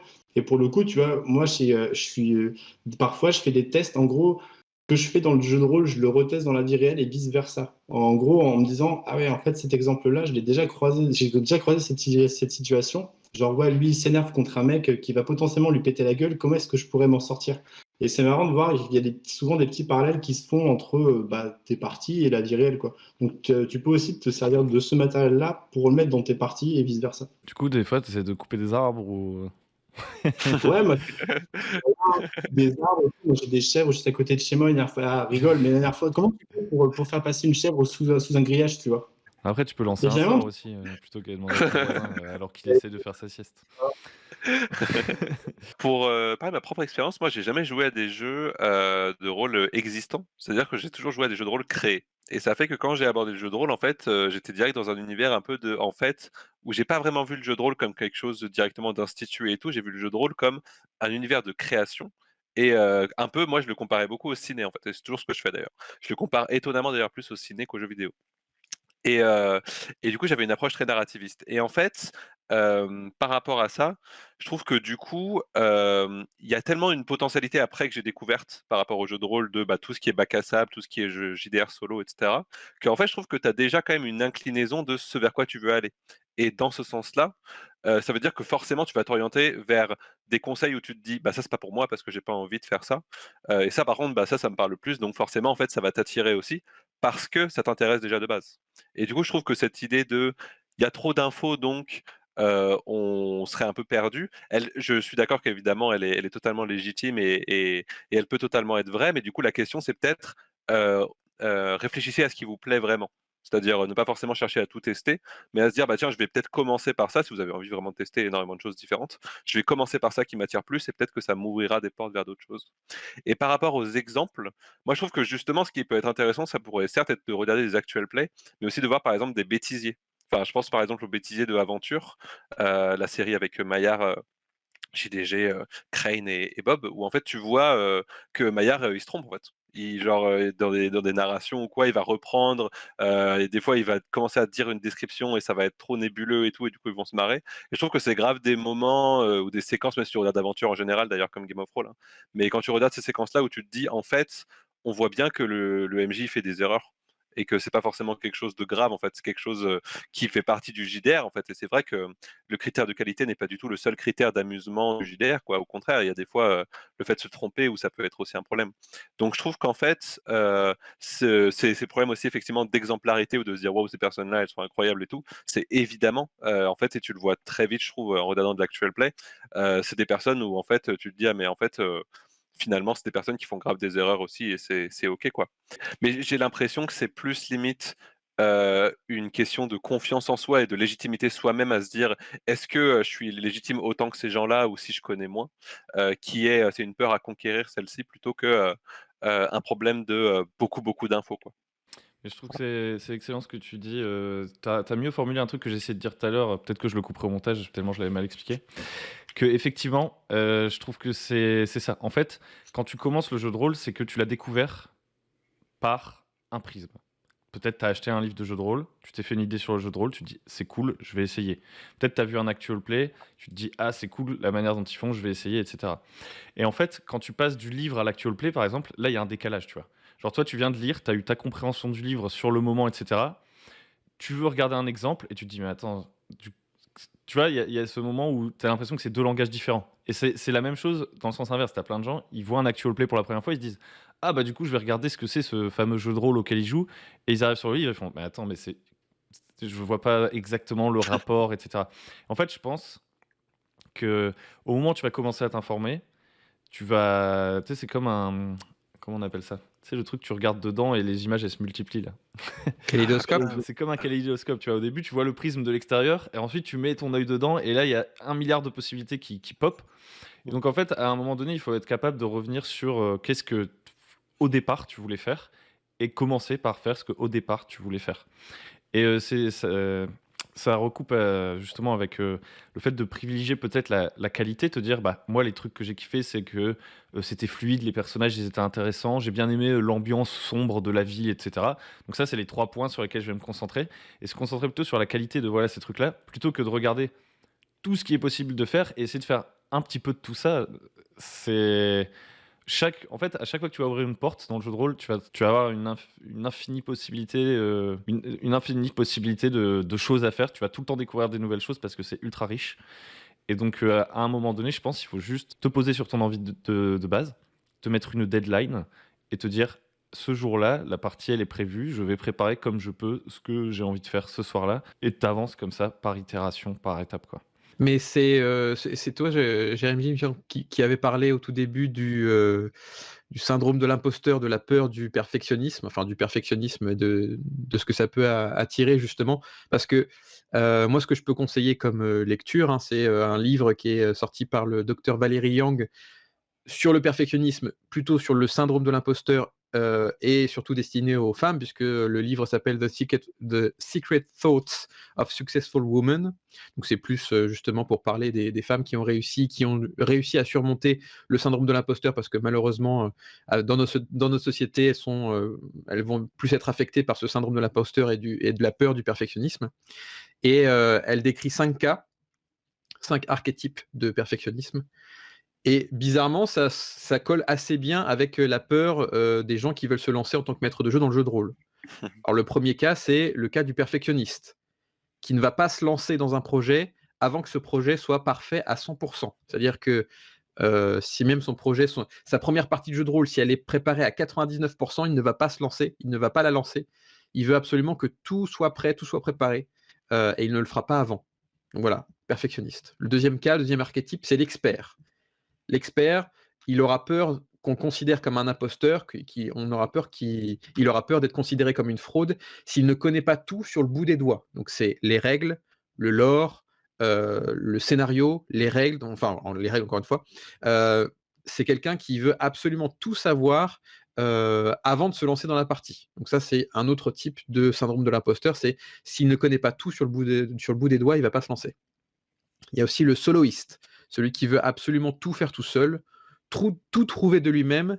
Il a peur qu'on le traite d'imposteur s'il n'a pas tout fait lui-même. Ça va être un autre type de peur, de syndrome de l'imposteur. Le génie naturel, on en a un petit peu parlé parce que leur idole, c'est Matthew Mercer. L'idée pour eux, c'est pas d'atteindre la perfection, c'est de faire croire qu'ils ont atteint la perfection. Donc c'est genre, peu importe que vous soyez prêt ou pas, il faut que pour les joueurs, tout soit fluide. Il faut que pour eux, de leur point de vue, vous ayez tout préparé. Vous êtes un marionnettiste, vous avez tiré des ficelles depuis le début. Voilà, c'est pour ça que Matthew Mercer, c'est un peu ce qu'on appelle l'effet Mercer, c'est qu'on a l'impression qu'il sait tout, alors que effectivement, si on devait regarder un bêtisier de Critical Role, si on devait regarder un épisode de Critical Role, des fois il revient en arrière en disant ah, j'ai dit qu'il y avait 3 gardes, en fait il y en a que 2. Voilà, ça arrive, c'est bête, mais faut pas s'imaginer que la moindre erreur va vous faire passer pour une fraude, et pourtant ça fait partie de ce fameux syndrome de l'imposteur. Et le dernier cas des 5, c'est le super-humain. Peu importe ce qu'il fait, il doit être le meilleur, et il doit être le meilleur dans tous les fronts du jeu de rôle, sinon il aura peur d'être vu comme une fraude. Encore une fois, hein, c'est toujours cette idée que cette peur du syndrome de l'imposteur, c'est que si vous ne faites pas les choses correctement, ça va se voir, et les gens en plus vont peut-être se moquer de vous. Enfin voilà, c'est des cas extrêmes, hein, bien sûr, mais c'est genre une pression qui fait que vous vous mettez la pression vous-même, parce que si jamais il y a un défaut dans votre projet, et là en l'occurrence c'est lancer une partie de jeu de rôle, les gens vont s'en rendre compte à ce moment-là, et vous allez passer pour une faute, vous allez passer pour un imposteur à ce moment-là. J'aime bien, j'ai l'impression que tu présentes des pré-tirés pour un one-shot. Qui veut jouer le surhumain du coup? C'est ça, ouais, c'est un début de tiré, ouais. Ouais, et puis en plus, il y a un autre truc, bon, c'est un sujet vu et revu, mais il y a quand même ce truc aussi, tout simplement, qu'en fait, quand vous regardez un actual play, ça n'a rien à voir avec une partie que vous allez faire chez vous. Parce que chez vous, juste vous allez faire vos blagues grivoises qui passeraient pas à l'écran. Vous allez aller, s'il faut aller aux toilettes, vous n'avez pas forcément dit non, attends, le live il dure 2 heures, t'attends vraiment jusqu'aux 2 heures pour aller aux toilettes. Les dés ils tombent de la table, enfin, je veux dire, bon. Mais c'est là que c'est paradoxal d'ailleurs, c'est que l'actual play, on se le prend comme exemple, alors qu'effectivement, on aurait tendance à dire c'est très bien hein, que tu regardes un actual play pour te donner une idée de ce que c'est le jeu de rôle, mais c'est pas pour autant un truc que tu dois atteindre dès ta première partie. C'est ça, c'est que ça nous sert d'exemple, mais pour autant, c'est une sorte d'exemple idéalisé, pas inatteignable, mais en tout cas, l'actual play, en plus, il y a une contrainte supplémentaire, c'est que l'actual play doit plaire aux spectateurs. Enfin, il peut vouloir plaire aux spectateurs. Tandis que si vous êtes tous autour de la table, il n'y a pas de spectateurs en plus de vous. Oui, c'est ça. En fait, genre, dans un actual play, tu fais pas de private joke, tu vois. Parce que dans un actual play, si les gens à l'écran, ils sont pas dans ton univers, ils sont pas dans ta botte de potes, ils comprennent pas tes private jokes. Alors que quand tu fais une partie de jeu de rôle, c'est que ça. Tu joues avec tes potes. Ça n'a rien à voir. Dans un actual play, les gens ne s'interrompent jamais. ils bougent pas trop parce qu'ils sont devant leur micro et qu'il y a une captation sonore et et c'est même pas la même dynamique parce que dans un actual play, les joueurs aussi sont en représentation pour le public. Quand vous êtes, maître du jeu, vous êtes en représentation peut-être un peu pour vos joueurs et eux, mutuellement entre eux et ils sont en représentation pour vous, enfin vous faites votre délire ensemble. Dans un actual play, je pense que ce que les gens ils ont en tête, en tout cas au début, au bout d'un moment, c'est pareil, c'est un muscle, tu te détends, tu connais ton public et tu sais ce qu'ils aiment bien et tu regardes les retours et donc tu t'adaptes à ce que les gens ils aiment voir, etc.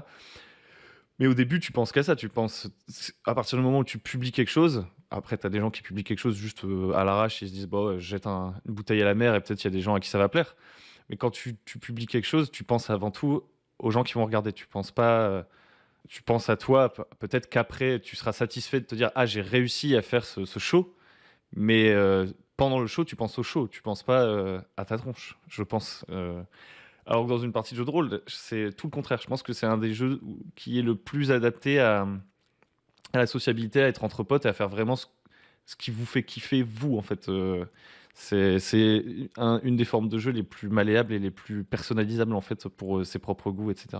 Donc, ouais, c'est un peu comme des productions, tu vois, à la fois d'un côté, entre guillemets, industriel et artisanal. Tu vois, tu as, on va dire, une grosse production vraiment qui est bien léchée, qui est bien produite, on a pensé à tout. Et à côté, il y a toi et tes potes qui faites à peu près, genre, tu refais le gâteau que tu as vu à la télé, tu vois. Ça ressemble, mais tu te rends bien compte qu'il y a des trucs qui vont pas. Et c'est à force de pratiquer que tu vas te rapprocher de ce résultat si tu en as envie, parce que c'est pas forcément un idéal à atteindre. T'es pas obligé d'aller dans cette direction-là du tout, quoi. Même si c'est cool à regarder. Complètement. En fait, les actual play, c'est des trucs où tu vas piquer des trucs. Pour moi, quand tu regardes un actual... Déjà pour moi, mais je l'ai déjà dit 50 fois, il faut que tu commences par jouer et ensuite tu te dis ah comment je pourrais améliorer ce que j'ai commencé à faire. Et ben en fait, tu vas le truc, la position moi que j'aime prendre quand je regarde un actual play, c'est de me dire bah, je vais pas faire ce qu'ils font, mais genre il y a peut-être un truc où je vais me dire ah ça c'est sûr mon pote il kifferait, tu vois, ou ah lui cette idée là elle est pas mal, ce PNJ là je vais le reprendre et c'est cool et puis tu fais tes courses quoi, tu voles tout quoi. Euh, Alright. Je sais pas si vous avez encore un truc à dire là-dessus parce qu'après on avait quelque chose qui était assez intéressant, c'était l'originalité. Et je pense que ça, c'est un gros sujet, alors que pourtant, a priori, c'est un truc qui est vraiment pas important, selon moi.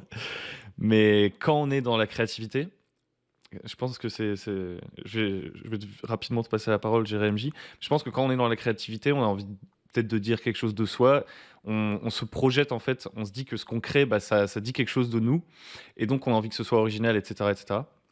Et voilà, on met sur un piédestal le fait que ce qu'on va délivrer nous appartienne. C'est un peu le truc du soloiste d'ailleurs dont tu parlais, Valou.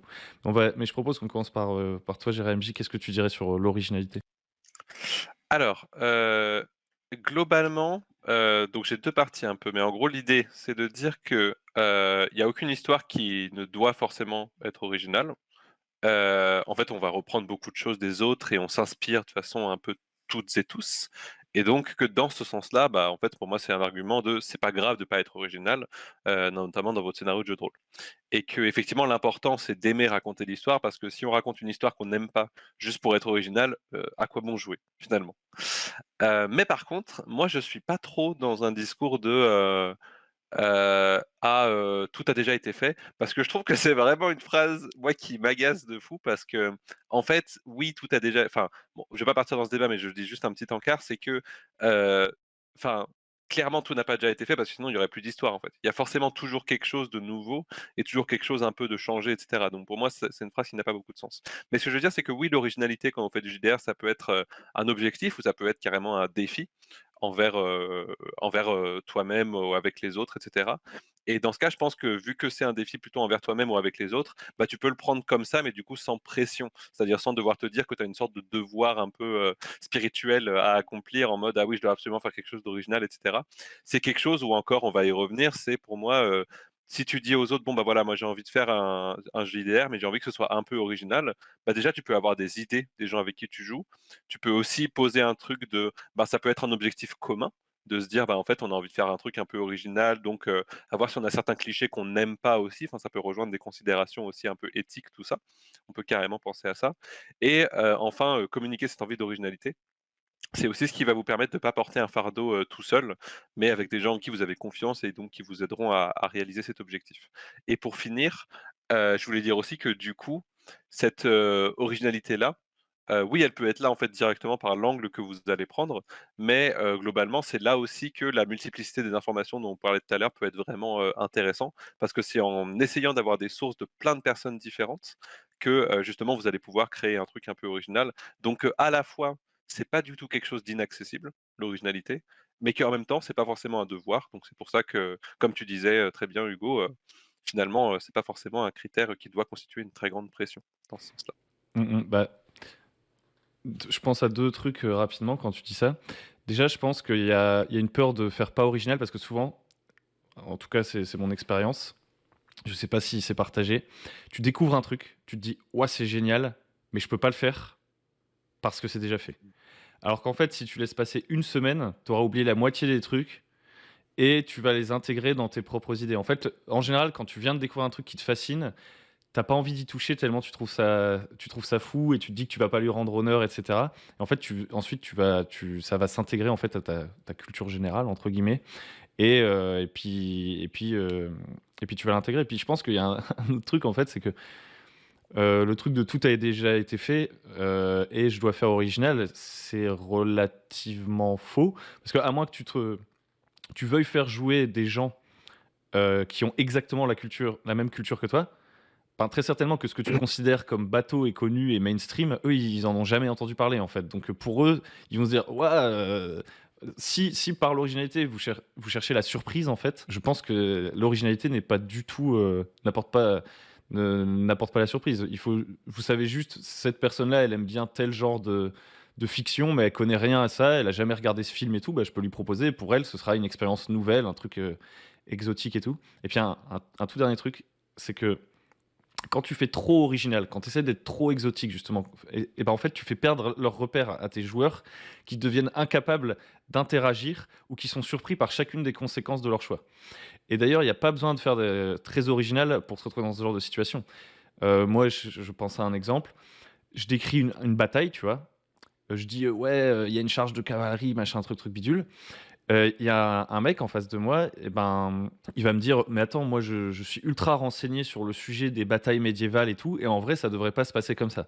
Donc en fait, il y a ce truc où vous êtes sûrement plus renseigné que d'autres sur des trucs, et eux ils sont plus renseignés que vous sur d'autres, et chacun a des choses à apprendre aux autres, et il y a tellement d'informations disponibles qu'il y a peu de chances que vous fassiez un truc où tout le monde se dit: «Ah ça je le connaissais à 100%, et je pense que tu es original naturellement en fait. Genre sans rien faire, tu es juste t'es un individu à peu près unique. Donc même si ton truc il va pas être révolutionnaire, il sera toujours à minima original au sens strict du terme.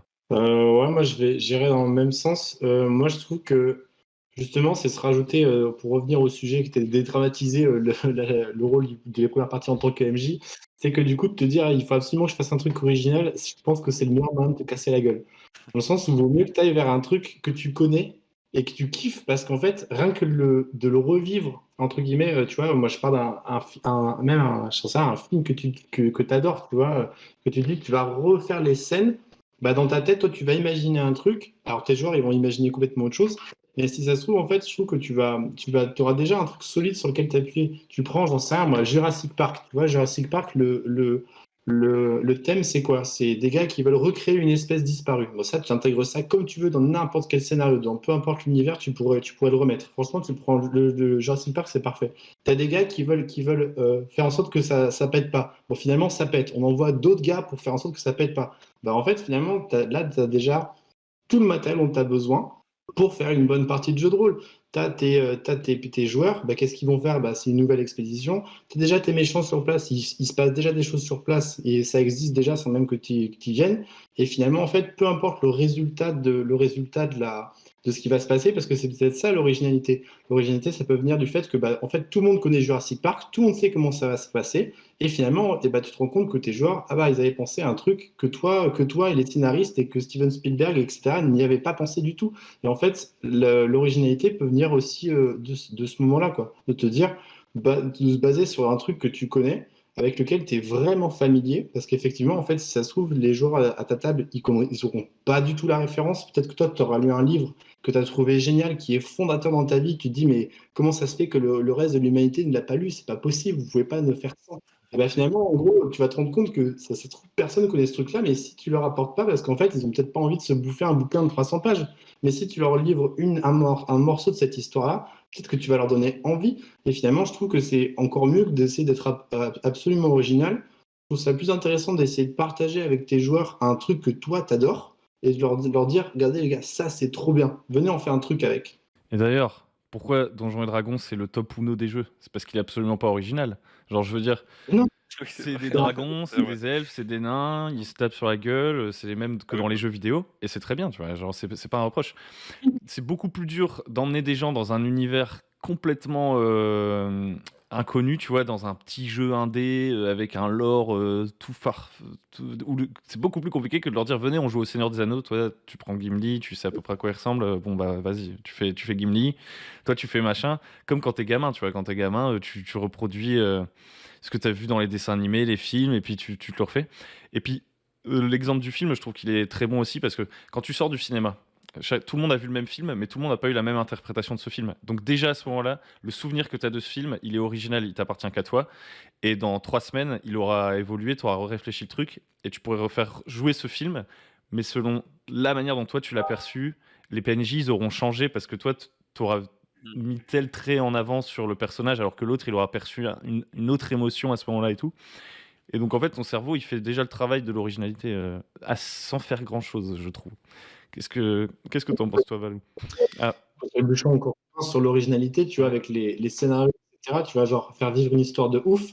Il y a des gens dont c'est le métier, tu vois, des scénaristes, ça s'appelle, et pourtant, c'est pas ouf et c'est pas original. Tu regardes la moitié des séries, tu regardes des films, en fait, tu as déjà vu ces trucs-là, et pourtant, les mecs, ils sont dans le générique. Ce sont des scénaristes. Donc, en fait, finalement, tu te dis, bon, ça va, il n'y a pas vraiment de pression à avoir, quoi. Moi, je conseillerais justement aux gens qui voudraient se lancer dans leur première partie de jeu de rôle, prenez des notes, regardez une série, regardez un film, reprenez l'histoire et modifiez l'apparence pour l'appliquer dans votre partie de jeu de rôle. Ça marche avec tout, ça marche avec les jeux vidéo, ça marche avec un épisode d'une série, ça marche avec un film, ça marche avec un livre. Tous les médias, vous pouvez juste repomper l'histoire, changer un petit peu le skin du monstre, changer, au lieu d'être dans un contexte moderne, vous mettez ça dans un contexte de medieval fantasy. Et vos joueurs vont pas forcément le voir immédiatement. Peut-être qu'ils vont se douter du truc parce qu'effectivement, vous n'allez pas être. Vous n'avez pas besoin d'être forcément original pour que ça leur plaise en fait. Même si vous avez un scénario basique entre guillemets, là je mets des grosses guillemets, c'est juste un village qui est menacé par un monstre. Bah, ce qui va intéresser les joueurs, c'est pas forcément. Enfin, ils savent que l'objectif pour eux, ça va être de défaire le monstre. La question, c'est comment ils vont le faire. Et c'est là où ils vont pouvoir justement eux-mêmes être originaux et faire en sorte que la partie soit originale. C'est là où on se rend compte que l'originalité, ça va pas forcément venir non plus que du maître de jeu. C'est pas forcément l'objectif qui est important, c'est comment il a accompli cet objectif. Et là, les joueurs vont pouvoir participer parce que ce sont eux les personnages principaux de l'histoire. Vous, vous êtes là en tant que maître de jeu pour représenter un petit peu l'univers, réagir correctement, faire preuve un peu de logique en mode bah écoutez, si vous attaquez les gardes, malheureusement vous allez finir en prison. Est-ce que vous avez vraiment envie de ça?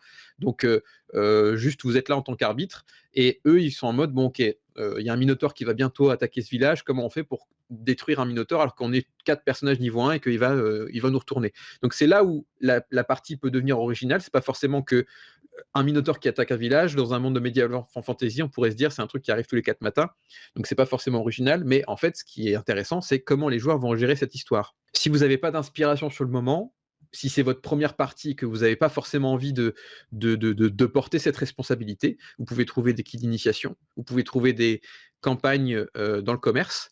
Ça va vous donner déjà une idée de ce que c'est un scénario, une séance, qu'est-ce qu'il faut préparer, parce que du coup, si vous lisez, vous allez vous rendre compte que bon, faut préparer des PNJ, il faut préparer des situations, il faut préparer un lieu, un décor et tout. Donc vous avez une petite idée de ce qu'il faut préparer le jour où vous aurez peut-être envie de le faire de vous-même. Et puis cette responsabilité, elle est plus trop sur vos épaules parce que vous avez juste à lire le bouquin et appliquer les conseils qu'il vous donne. Donc après, c'est vrai qu'on pourrait parler de, il y a des campagnes à acheter sur le commerce qui sont bonnes, meilleures que d'autres, mais ça c'est un autre truc et effectivement ça viendra avec l'expérience. Mais ne serait-ce qu'avoir une référence, un kit d'initiation, il y en a qui sont très bien faits aujourd'hui, ça va vous soulager d'un énorme poids et en plus, souvent c'est fait pour que ce soit intéressant, que les joueurs soient actifs tout de suite, qu'ils soient intrigués, qu'ils aient envie d'aller jusqu'au bout justement de l'intrigue. Et d'ailleurs, je pense aussi à un truc tout con vraiment qui facilite les parties, c'est que le jour où effectivement vous essayez de faire un truc original, alors en fait c'est pas vraiment le bon terme. Original, on le mélange un peu avec genre nouveau, mais c'est pas forcément. Original normalement c'est que vous êtes à l'origine de ce que vous faites. Enfin c'est comme ça que moi je le définis. Mais quand vous essayez de faire un truc un peu particulier, bah, en fait, une des meilleures manières de faire en sorte que la partie elle se passe bien, c'est justement d'être parfaitement clair avec vous-même sur vos références et de les partager aux gens avec qui vous allez jouer. Et en vrai, la majorité du travail est faite. Et d'ailleurs, un bon exercice, c'est juste d'être capable de pitcher à peu près ce que vous voulez faire de manière simple. Quand vous proposez une partie à des gens, de leur dire, bah voilà, on va jouer, je sais pas, si vous commencez à faire des mix, à justement casser un peu les genres, aller chercher dans les trucs différents, bah citez tous ces genres. Genre, vous voulez faire un truc genre un peu en mode roman noir d'enquête au Moyen-Âge, je sais pas quoi, bah vous dites, bah voilà, si avant la partie, vous voulez vous mettre un peu plus dans le truc, bah je pense notamment à tel film, tel truc, tel machin. Et du coup, là, limite, vous allez avoir le kiff justement d'avoir la ref en fait, juste. Et d'avoir la punchline, d'avoir le truc qui va faire qu'à la fin, quand vous repenserez à cette histoire, vous direz, putain, c'était fluide et c'était comme un film. Alors qu'au contraire, quand vous faites un truc très original, que vous voulez faire découvrir quelque chose de complètement nouveau et que vous n'arrivez pas vraiment à définir les termes de ce que vous essayez de faire, il risque d'y avoir ce genre de moment bizarre. Ce genre de moment bizarre où vos joueurs ils décident d'attaquer les gardes parce qu'ils pensaient être dans le donjon de Nullbuck, alors que vous aviez pensé à Le Seigneur des Anneaux Game of et Thrones, que ouais. les personnages ils étaient plutôt gentils en fait à la base. Et du coup, ça part dans toutes les directions. Et là, vous vous retrouvez en mode, c'est soit j'improvise, mais du coup, j'abandonne ce que moi je voulais faire à la base juste pour m'adapter au fait qu'on parle dans toutes les directions. Soit je serre la vis, mais c'est super compliqué de le faire en pleine partie parce que les joueurs ils vont être en mode bah, tu nous empêches de jouer en fait. Donc être bien clair sur le canon esthétique ou sur le genre un peu qu'on essaye d'émuler, c'est vachement important je pense. Genre, si tu prépares un scénario qui se passe dans le continent, vraiment au centre des terres, et que les joueurs arrivent avec des personnages, il y en a un c'est un pirate, l'autre c'est un extraterrestre, et tu te dis bon bah en fait voilà, on va tout mettre à plat parce qu'en fait c'est pas du tout ce à quoi j'imaginais. Donc quand on parle de donner un objectif clair aux joueurs, je pense que effectivement donner des références aux joueurs pour leur dire la partie, je pense que elle va être plus ou moins humoristique, plus ou moins sombre, plus ou moins high fantasy. C'est une très bonne idée de donner des références aux joueurs, comme ça ils auront une idée en tête et ils auront tendance à moins sortir du cadre parce que justement on a tous la même référence autour de la table. Ça va vachement réduire le travail en plus parce que quand t'es pas transparent là-dessus, en fait toute la charge de faire découvrir l'univers elle repose sur toi. Alors que si t'as donné les refs, il y a des idées préconçues sur cet univers auquel tu vas bénéficier. Parce que sinon, du coup, tu deviens un arbitre, mais genre, c'est vraiment, tu distribues les bons et les mauvais points. Genre, le mec, qui décide de prendre une décision, tu fais ah non, mais ça se passe pas du tout comme ça, en fait, dans cet univers. Pause. En fait, je t'explique. Tu vois, genre, ça, vaut mieux le faire en amont, quoi. On arrive sur le plus gros morceau, et en vrai, je pense que. Vous allez me dire ce que vous en pensez, mais que c'est le plus fondamental, c'est la peur du social, la peur du ridicule. En fait, des peurs, on va dire, un peu plus, je sais pas, primitives, qui sont pas tellement liées au jeu de rôle. En fait, ça pourrait être allié à d'autres pratiques. Le fait d'avoir peur d'être sur le devant de la scène, le fait d'avoir peur de faire comme si, de faire semblant, parce que c'est un peu un truc d'enfant, tous ces trucs-là. On va entrer là-dedans, le truc un peu social, en fait, parce que le jeu de rôle, comme c'est pas quelque chose de mainstream, c'est quelque chose, par définition, d'un peu bizarre. Qui peut être l'objet de fantasmes ou d'angoisse. Il y a beaucoup de directions dans lesquelles on peut aller, donc celui qui a envie de lancer le truc, avec grand plaisir. Est-ce que Moi je quelqu'un... peux, Vas-y. mais je sais pas si Maître Renard, non, ça va. Non, vas-y. Ok. Oui, moi j'ai le gros argument, c'est que en fait, c'est le JDR, c'est peut-être l'un des meilleurs cadres où ça peut se passer en fait, où tu peux expérimenter là-dessus. C'est-à-dire que c'est un cadre où tu peux être sûr que tu es avec des gens avec qui tu as envie d'être et avec qui tu peux faire une histoire ou potentiellement, du coup, il y avait forcément un truc ludique, narratif dans le fait de faire raconter une histoire et en plus de ça, où ça peut être un truc vraiment à la fois drôle, à la fois très touchant, donc tu peux être très vulnérable, tout comme tu peux être très en mode un peu, où tu peux dire un peu ce que tu as envie de dire aussi, enfin, ça peut être assez libérateur Et dans ce sens-là, et s'il y a bonne communication évidemment avec les autres joueurs et joueuses, bah, je trouve que c'est un des bons arguments pour dire que le jeu de rôle, c'est justement un endroit où tu peux te sentir le plus safe pour, voir à quel point effectivement tu as cette anxiété-là et pour la challenger aussi si tu as envie de la challenger. Donc je trouve que c'est intéressant de poser le JDR comme ce lieu-là. Ensuite, j'ai déjà dit ça, donc j'y reviens très rapidement, mais effectivement, le côté où c'est en admettant ces peurs-là aux joueurs et aux joueuses que tu crées un climat plus horizontal et du coup peut-être un peu plus safe aussi et un peu plus, où il y a une plus grande confiance en fait autour de la table qui est évidemment un truc très, très, très, très important. Et éventuellement aussi, s'il y a des peurs vis-à-vis de ce côté social, bah, les JDR solo, par exemple, ça peut être des trucs qui peuvent te permettre de maîtriser certaines dimensions du jeu de rôle, avant de te lancer et de faire ces dimensions-là avec des gens. Donc potentiellement aussi, quand tu vas maîtriser, plus ce que c'est que le jeu de rôle pour tes premières parties, bah, tu vas pouvoir te dire: «Bon, bah, maintenant, j'ai maîtrise mon sujet et je vais jouer avec d'autres gens». Et en fonction évidemment si c'est des gens qui ont déjà fait du jeu de rôle ou non, ça peut aussi influer parce que du coup, tu peux te dire: «OK, finalement, je peux me permettre d'être plus ou moins, moi-même parce que, ben, je maîtrise aussi mon outil de base, en fait. Donc c'est très vrai et puis je voulais faire, oui, une petite, vite fait, une petite digression sur le fait que c'est pas une peur qui m'étonne beaucoup parce que, je trouve quand même qu'avec les films qu'on a aujourd'hui ou les séries qu'on a aujourd'hui où tu peux avoir un côté très méta, très ironique, il y a quand même une peur, je trouve, enfin, comment dire? Il y a une plus grande difficulté, je trouve, à être vulnérable et je peux le voir aussi, par exemple, avec des émissions comme celle de Wankill Studio et je me souviens qu'ils avaient fait une vidéo où ils avaient parlé du fait de faire du jeu de rôle et ils avaient dit: «Ouais, on en ferait bien, mais par contre, pas en étant RP». C'est-à-dire qu'il y avait vraiment un truc de: on va en faire, mais en étant ironique, en étant en mode, on prend ça à la déconnade et du coup, effectivement, tu as des gens qui peuvent arriver en se disant: «Bah, moi, j'ai envie d'être pleinement dans mon rôle» et c'est quelque chose qui est pas forcément facile à assumer et donc c'est pour dire que je trouve que, pour revenir aussi à ce que je disais au tout début de ma réponse, c'est que, c'est justement le lieu où s'interroger soi-même sur à quel point on peut être vulnérable ou sur à quel point on peut avoir envie des fois de jouer un autre rôle ou voilà, de dealer avec des choses, bah, le jeu de rôle, ça peut être vachement, intéressant pour ça, quoi.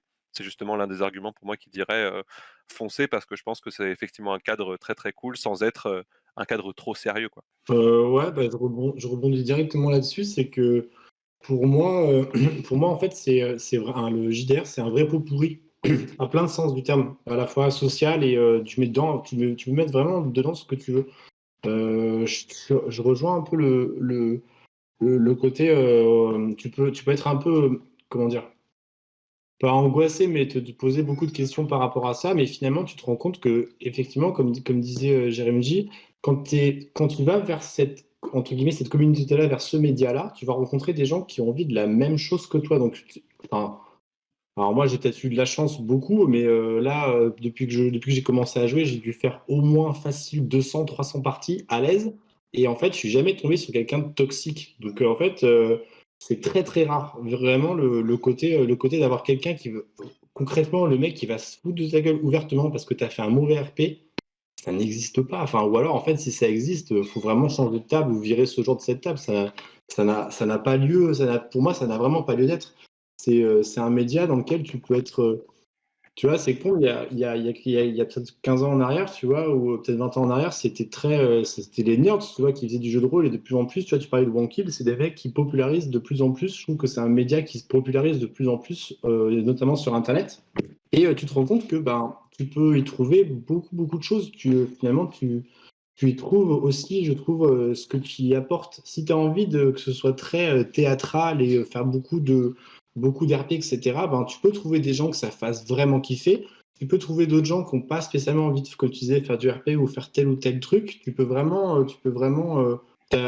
y a beaucoup de communautés qui existent pour trouver exactement ce dont tu as besoin, entre guillemets, ce que tu recherches. Et donc, pour moi, il n'y a pas de peur à être ridicule parce que normalement, tu es dans un cercle de confiance, donc il peut rien t'arriver de spécial. Encore une fois, si vraiment ça t'arrive, franchement, tu n'as vraiment pas eu de chance t'es maudit, quoi. Et pour moi, ça n'existe presque pas. Tu vois. Et heureusement, d'ailleurs, parce que tous les gens avec qui j'ai interagi, en tout cas dans le milieu du jeu de rôle, c'était toujours sous couvert de la bienveillance et au contraire de l'inclusion, de tout ce que tu veux. Là-dedans, tu mets vraiment en règle générale des belles valeurs. Et effectivement, en fait, tu peux avoir cette peur de pas remplir ton rôle de MJ en te disant, je voudrais que ça se passe comme ça, je voudrais qu'il se passe tel truc. Et puis, en fait, tu fais ta description et tu bafouilles et tu te plantes. Ah non, mais en fait, c'était pas comme ça, c'était 2, 3, 4. Et ben en fait, c'est pas grave parce que tu es avec tes potes, tu es avec des gens qui vont pas te juger. Donc du coup, c'est au contraire faire une erreur. Je trouve que c'est plus intéressant de la prendre et de la faire tienne plutôt que essayer de la camoufler en te disant ouais, non, non, c'est pas du tout ce qui s'est passé. C'est pas grave, tu vois, encore une fois, on s'est tous cassé la gueule, on a tous fait des conneries. Et même, en fait, je trouve que de s'en accaparer, c'est ce qui va te servir aussi comme matériau pour la suite, parce que tu vas y repenser en te disant, on en a déjà parlé, mais le fait de t'être cassé la gueule à cet endroit-là, ça va te pousser, je pense, si tu le prends dans le bon sens, à renforcer cet aspect-là. C'est un peu comme donc, quand tu fais un sport, quoi que ce soit, quand tu tombes ou quand tu fais une chute, que tu te blesses, bah, en fait, il faut que tu muscles un peu cette partie-là de toi qui n'est pas assez puissante, entre guillemets, qui n'est pas assez renforcée, pour être plus à l'aise pour la prochaine fois. Et puis, en fait, la prochaine fois, il y aura autre chose qui va peut-être glisser. Et du coup, bah, tu vas pouvoir te construire et avancer comme ça au fur et à mesure. Et justement, faire un peu le tri entre ce qui t'intéresse et ce qui t'intéresse pas. Il y a, encore une fois, on l'a déjà dit, mais il y a plein de façons de faire. Et à toi de trouver, entre guillemets, la tienne et les gens avec qui ça marche bien et qui sont contents que ça marche comme ça, parce que finalement, c'est ça les meilleures parties. C'est effectivement ce qu'on disait tout à l'heure, c'est vraiment, ça reste un jeu social. Et en fait, ça joue sur l'interaction. Donc oui, t'as des jeux solo, et ça fait partie d'une pratique générale, mais on est à peu près tous d'accord sur le fait qu'une partie de JDR normale, pour les gens qui savent ce que c'est plus ou moins, on est à 4 joueurs autour d'une table, autour d'un MJ, on se raconte une histoire entre nous, il va se passer des trucs, on jette des dés pour voir si ça marche ou ça marche pas, et on a passé une bonne soirée en 3-4 heures. Généralement, c'est comme ça que ça se passe. Après, effectivement, en gros, si t'es, enfin, moi aujourd'hui, ça m'arrive d'en parler à des gens qui, dans mon boulot ou à des potes, etc., que ça intéresse pas du tout. Et en fait, bah, c'est le truc de ah ouais, JDR, c'est les trucs où tu te déguises et tu te fouettes. T'es là, tu fais waouh, mais mec, t'es tellement à des années-lumière de ce que c'est, tu vois. Waouh, c'est en fait ta conception, c'est juste ça.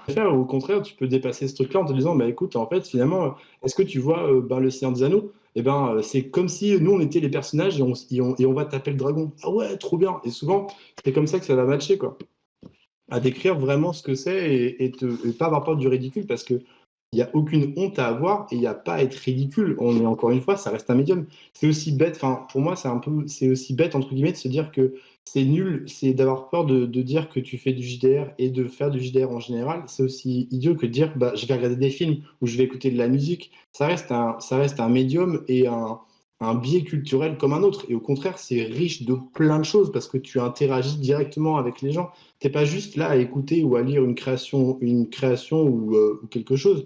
Tu le vis, tu interagis, ça se construit, ça change, ça bouge, tu recommences, tu avances, etc. Enfin, c'est là-dedans, je trouve que dans le JDR, tu trouves tellement plus que ce que tu viens chercher que moi, j'invite vraiment tout le monde à faire une partie, à essayer, parce que c'est vraiment génial, quoi. Tu peux vraiment trouver c'est exactement ce que tu cherches si tu prends le temps d'aller au bon endroit. C'est beau, c'est passionné. C'est Mais magnifique. c'est vrai que c'est intéressant ce que tu dis, parce que on aurait pu croire la peur sociale juste pendant la partie. Mais c'est vrai que je pense qu'une des peurs qui fait qu'il y a plein de MJ qui font pas de jeu de rôle, c'est la peur de proposer à des gens de faire du jeu de rôle. Ouais, c'est que ça, c'est ce que je te disais, tu vois, c'est en fait, les gens qui vont se intéresser, vont être intéressés, c'est sûr. Et ceux que ça intéresse pas, bah, c'est pas grave, tant pis. Et Mais faut oser, en fait. C'est comme tu vas demander pour la première fois à ta meuf si elle veut sortir avec toi, tu vois, la première fois, tu vas tremblant, tu vois. Et puis tu te rends compte, une fois que tu l'as fait, que c'était pas si terrible, tu vois, ou c'est comme sauter à l'élastique ou plein de choses comme ça qui sont un peu effrayantes, mais on en parlait un peu avec ironie au début de la vidéo, mais c'est un peu l'école de la vie, tu vois, ça t'apprend aussi à essayer de te pousser, si tu as vraiment envie de ça, d'aller le chercher, bah en fait, il y a personne qui va... Alors, il y a personne qui, dans la rue, va t'arrêter. Excuse-moi, tu voudrais faire une partie de jeu de rôle? Ça n'existe pas. en fait, C'est comme il y a un truc aussi, c'est que je pense qu'en fait, faire un bon moyen si vous n'avez pas envie de proposer à vos potes. En fait, vous n'avez jamais fait de jeu de rôle et vos potes, ils ont jamais entendu parler de jeu de rôle et je sais pas quoi et tout.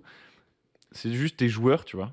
Genre, tu dis, bon, bah vas-y, je vais me mettre en tant que joueur. Et en fait, pendant les parties de jeu de rôle, ton but, c'est de voir les gens avec qui tu partages le même humour, tu vois. Genre, tu joues avec des gens que tu connais pas, tu fais, ah ouais, lui, on rigole bien et tout. À la fin de la partie, on a continué à discuter 5 minutes avant de se séparer, etc.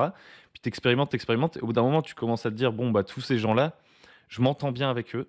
Et en plus, on partage déjà de base l'envie de faire du jeu de rôle. Et donc à eux, je vais leur dire, bon, moi, j'ai jamais été MJ, ça vous dit que j'essaie d'être MJ, et c'est le bon moyen de faire un groupe assez rapidement, avec des gens, non seulement qui sont bienveillants envers toi, parce que tu as déjà expérimenté, et tu sais qu'il y a une bienveillance réciproque, et qu'en plus, cumulé à ça, ils ont la volonté de faire du jeu de rôle. Parce que le plus difficile, c'est quand il manque une de ces deux composantes. Genre, c'est jouer avec des gens qui sont malveillants, enfin, peu importe l'activité que tu pratiques, si tu es avec des gens chiants, c'est toujours de la merde. Bon, Et, et, et même si tes potes, tu sais, qu'ils sont bienveillants, etc., tu peux avoir cette peur, juste que, en fait, eux, ça leur est jamais venu à l'esprit de faire du jeu de rôle. C'est jamais eux qui sont venus vers toi pour te demander ah, on ferait une partie de jeu de rôle, etc. Donc, tu as peur d'essayer de les convaincre de faire un truc que toi-même, tu n'as jamais expérimenté et tu n'es même pas sûr que. Toi, déjà, tu as peur de ne pas réussir, potentiellement, à faire ce que tu voudrais. Et en plus, tu dois convaincre des gens que tu veux leur proposer un truc que tu n'es pas sûr de réussir, tu vois. Ça, intense. c'est le plus difficile. Donc je pense que ouais, il peut prospecter un peu, essayer de trouver des gens qui sont dans le même mood que toi et jouer avec eux. Et d'ailleurs, on n'est pas obligé de plaire à tout le monde. En fait, tu peux pas jouer avec tout le monde et tu peux choisir les gens avec qui tu joues.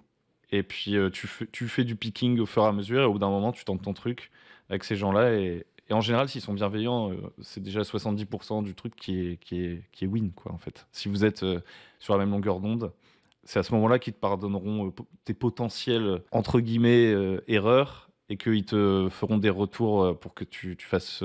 Qu'ils oseront, en fait, être, comme tu disais, Jérémy J, se montrer vulnérable. Et toi, tu t'oseras te montrer vulnérable envers eux parce qu'en fait, c'est quand même se montrer vachement vulnérable que de faire comme si tu étais quelqu'un d'autre, je trouve. Dans le contexte d'un jeu, tu vois, d'un truc qu'on pourrait considérer ridicule dans les sphères sociales plus classiques, professionnelles, familiales, etc., quoi. Valou, ça fait un moment que c'est pas ton tour là, il faut y aller. Sinon, C'est mon tour dans l'initiative là, c'est bon. ouais, c'est bon. En fait, la peur du ridicule, moi déjà quand on a parlé, moi c'était plus une peur qui était liée à l'aspect théâtral du jeu de rôle, puisque effectivement on incarne, on interprète un rôle, et peut-être qu'effectivement on a peur de jouer un personnage qui n'est pas le nôtre, qui n'est pas nous, qui n'est pas notre personnalité autour de la table. Alors déjà, bon, rassurez-vous, je pense, hein, ça va être mon avis personnel, mais peu importe le personnage que vous allez incarner, il va toujours plus ou moins vous ressembler. Donc même si vous décidez de prendre quelqu'un qui est d'interpréter un personnage qui a des pensées diamétralement opposées aux vôtres, je pense que le naturel reviendra au galop si vous le jouez suffisamment longtemps. Peut-être que pour un one shot ça pourrait passer. Enfin bon, bref. Mais l'exemple de Wankill, je trouve qu'il est bon parce qu'ils avaient justement peur de jouer au jeu de rôle parce qu'ils avaient peur de ce côté roleplay. Ils n'avaient pas envie de jouer dans du medieval fantasy, donc d'arriver en disant oh mais sire, votre ménestrel est, enfin voilà, d'utiliser un vocabulaire en poulet, de vraiment incarner le rôle. Moi c'est ça que je ressens justement quand on parle de peur du ridicule, c'est de jouer, d'interpréter un personnage qui n'est pas votre personnalité à vous pendant un certain temps. Et que justement, je suis tout à fait d'accord, le jeu de rôle c'est justement l'occasion d'interpréter des personnages qui ne sont pas, qui vous correspondent pas forcément. Si vous êtes timide, vous pouvez incarner un personnage charismatique. Et on pourrait avoir peur, mais je suis timide, je vais pas oser prendre la parole et tout et tout. L'avantage, c'est que dans le jeu de rôle, vous avez juste à décrire ce que fait votre personnage. Vous pouvez même parler à la troisième personne, hein, vous n'êtes pas obligé de dire je. Vous dites mon personnage fait ça. Et c'est là que les règles du jeu entrent en compte parce que vous n'avez pas forcément besoin de convaincre mot pour mot une personne face à vous. Vous pouvez juste décrire en disant je vais essayer de séduire, le garde en le complimentant sur l'aspect pristine de son armure. Hein. Voilà, vous l'avez bien nettoyé, poli chez Pot de Chamois, c'est super. Et vous lancez juste les dés. Vous n'avez pas besoin d'aller plus loin, en fait. Vous avez décrit votre action, le MJ est satisfait de votre approche, vous lancez les dés. Par contre, à ce moment-là, c'est effectivement les dés qui décident si oui ou non vous réussissez. Mais vous avez beau être timide, votre personnage, lui, il est charismatique. C'est pas forcément à vous de décrire mot pour mot ce que fait votre personnage, ce qu'il dit, etc. Donc, il y a vraiment cet intérêt de jouer, de vivre des fantasmes que vous pourriez avoir dans votre tête. Hein, j'ai envie de jouer un personnage fort. C'est marrant parce qu'effectivement, on parle du ridicule, ça a un vrai aspect social, et pourtant, quand on dit dans mes rêves, je joue un personnage fort, on comprend tout de suite l'intérêt. C'est-à-dire que Quand il s'agit de capacité physique, on s'imagine tout à fait que oui, c'est intéressant que les gens s'imaginent super forts, super rapides, et cetera, et que, dès qu'il s'agit d'un aspect social, il y a un petit peu ce tabou du: «Ah oui, mais c'est moi qui vais devoir l'incarner et tout», donc voilà, cette peur du ridicule, moi je l'ai peut-être ressenti il y a longtemps et je pense qu'encore aujourd'hui, hein, donc malgré mes, trop nombreuses années d'expérience, j'ai toujours un peu ce syndrome de l'imposteur, cette angoisse et peut-être un petit peu cette peur du ridicule quand je prépare, quand je prépare un grand monologue de grand méchant et que je dois l'annoncer à ce moment-là à mes joueurs. Mais moi, l'avantage que j'ai effectivement, c'est que je joue avec des amis à moi que je connais. Donc, si c'est votre cas, peut-être que vous allez moins avoir cette peur du ridicule parce que vous êtes avec des amis. Si vous avez peur de le proposer à vos amis, bon, l'avantage c'est qu'aujourd'hui, effectivement, ça se démocratise, on voit le jeu de rôle un petit peu partout. Mais si vous n'avez pas forcément envie de le proposer à vos proches, vous pouvez rejoindre des communautés. Il y a, ne serait-ce que ton Discord, hein, Hugo, il y a des parties qui se lancent, hein, des maîtres de jeu qui cherchent des joueurs qui cherchent des maîtres de jeu. Il y a des sites communautaires, encore plus généralistes, on va dire. Moi, j'ai une de mes tables, c'était juste un fil de discussion sur Opal, une communauté de rôlistes, où c'était littéralement un fil de discussion. Ah, on est des joueurs, on cherche un maître de jeu, et il se trouve que ça a collé. Donc effectivement, c'est à double tranchant dans le sens où au moins, si vous jouez avec des potes, vous savez un petit peu à quoi vous en tenir, même si on peut découvrir des facettes cachées de nos potes lorsqu'ils jouent au jeu de rôle.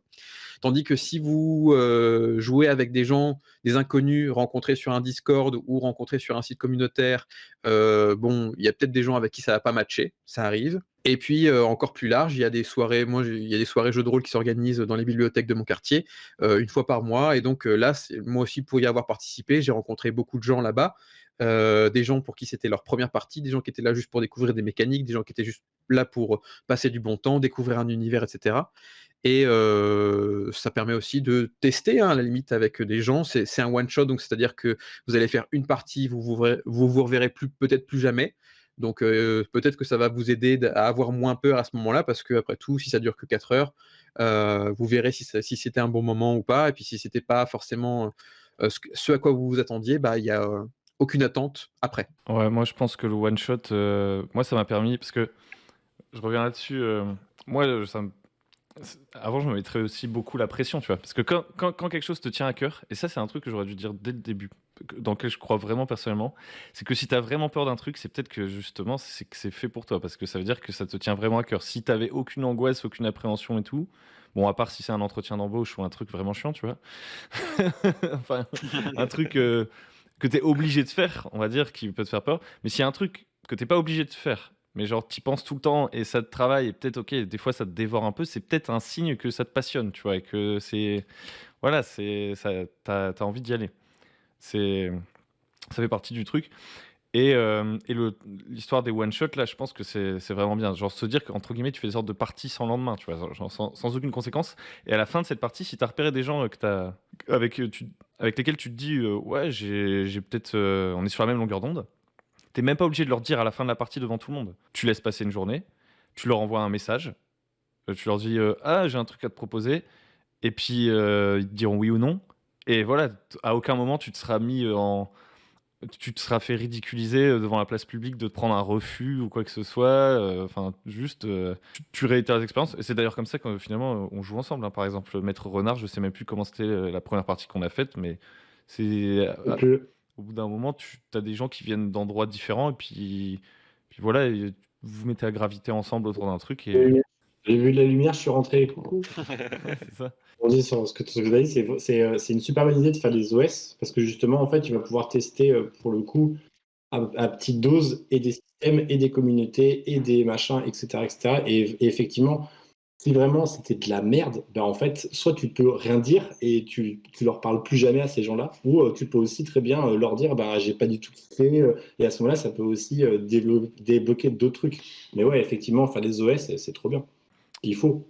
Ouais, et puis moi-même, même aujourd'hui, euh, comme je suis plutôt d'un naturel introverti, tu vois, ben j'ai du mal, alors que pourtant j'en ai fait des parties de jeux de rôle, mais j'ai toujours du mal à genre aller voir, genre tu sais, je sais pas, quelqu'un que je connais, et de lui dire ah tu voudrais faire du jeu de rôle, etc. En général, j'attends que les gens ils finissent par savoir que je fais du jeu de rôle et qu'ils viennent me dire ah tiens tu fais du jeu de rôle, et là je fais ah c'est cool que ça t'intéresse, et je fais ça parce que moi tu vois je fais Regarde. pour moi encore une fois j'appuie sur ce que disait Jérémy J. Il y a un truc de se montrer tu montres quand même quelque chose d'assez personnel dans le jeu de rôle. Parce que, notamment quand tu prends une part créative, enfin, d'un point de vue créatif, genre, c'est comme si tu crées une œuvre éphémère sur le moment, mais ça dit quelque chose de toi, tu vois, tu fais entrer les gens dans ton imaginaire, en fait. Et genre, c'est quand même vachement particulier, tu vois. Et donc, moi, je le fais avec parcimonie. Je suis pas quelqu'un de très expansif, tu vois. Genre, moi, par exemple, un truc que jusqu'à aujourd'hui, j'ai pas fait, peut-être qu'un jour je le ferai, mais je fais pas d'actual play. Je fais pas de... Je vais pas dans les conventions pour proposer des tables, tu vois. Parce que moi, ça, c'est mon angoisse. Tu vois, je suis pas quelqu'un, avec des facilités sociales incroyables. Pourtant, je fais du jeu de rôle toutes les semaines, plusieurs fois par semaine. Parce qu'en fait, c'est pas. Tu peux créer ton cercle, en fait, genre juste jouer avec des gens de confiance, etc. Et c'est très bien, et c'est légitime, en fait. T'es pas obligé de. C'est pas un spectacle que tu dois forcément partager avec tout le monde, etc., quoi. Très bien, très bien. Bah, on arrive à la fin de cette table ronde. On a parlé de pas mal de sujets. Donc, ce que je vous propose, c'est que Valou, tu nous fasses un petit résumé. Parce que apparemment, tu as pris des notes et tu as noté les points clés. Donc, on pourrait lister vite fait ces points clés, puis essayer de faire le mot de la fin et essayer de vous donner un petit conseil, un petit truc à faire tout de suite, là, maintenant. Tu vois. Tant que vous êtes chaud, Voilà. tant que le fer est chaud, il faut faire quelque chose. Il faut C'est faire cette partie de jeu de rôle. la vidéo en condensé. Voilà. C'est ça. Si vous voulez des conseils concrets pour votre première partie, que vous soyez un joueur qui veut devenir MJ ou quelqu'un qui veut devenir MJ sans aucune expérience à part avoir vu un actual play ou parce que vous avez regardé Stranger Things, bref, peu importe votre situation. Ce qu'on peut vous conseiller, c'est de donner un objectif clair à vos joueurs, de leur donner une mission, histoire qu'ils ne se dispersent pas ou qu'ils aient peur d'agir, hein, le fameux syndrome de la page blanche. Vous n'avez pas forcément besoin de tout préparer. Soyez juste logique dans votre description du monde. Vous n'avez pas besoin d'un inventaire complet de chaque magasin que vous allez trouver. Si vos joueurs demandent est-ce que dans la taverne ils ont du jambon sec, si ça vous semble logique, oui, ils ont du jambon sec. Pas besoin non plus d'être forcément original dans votre histoire, c'est peut-être même les joueurs eux-mêmes qui vont rendre la partie originale dans la façon dont ils vont traiter les obstacles que vous allez préparer. N'hésitez pas d'ailleurs à déléguer des responsabilités à vos joueurs. Si vous vous rendez compte que, je ne sais pas, qu'il y a quelque chose que vos joueurs pourraient faire, ça va vous retirer un poids de vos épaules. Vous allez faire des erreurs, vous allez oublier des règles, c'est normal, c'est inévitable. On est juste là pour éviter certaines des plus courantes. Vous avez beau être le MJ, vous restez un joueur, donc vous êtes aussi là pour vous amuser. Démarrez tout de suite l'histoire. Si vous dites que vos joueurs, pour qu'ils commencent la quête, il faut qu'ils fassent 3 ou 4 choses. Non, non, vous pouvez directement les faire rentrer dans l'art et leur dire vous êtes sur telle quête. Les personnages joueurs peuvent se connaître déjà, par exemple, ça peut aussi éviter le fait que ils se connaissent pas, donc ils vont pas se faire confiance. Non, non, vous vous connaissez dès le début. Soyez honnête avec vos joueurs. N'hésitez pas à leur dire bon écoutez, vous pourriez partir par là, mais j'ai pas forcément prévu. Donc on pourrait aller par là, mais ça va reposer sur mon improvisation. Et dans l'honnêteté, puisqu'on parle d'honnêteté, vous pouvez aussi évoquer les conséquences de leurs actions. Ça rejoint le fait d'être logique avec les conséquences du monde, hein. S'ils commencent à, je sais pas, tabasser les gardes, parce qu'ils s'imaginent qu'on est effectivement dans le donjon de Nilebuck et on n'est pas dans Game of Thrones, vous leur dites faites gaffe, hein, si vous attaquez les gardes, ça me semble logique qu'ils vous foutent en prison. Et ça, j'ai pas prévu. Donc voilà, ça rejoint un petit peu tous les conseils.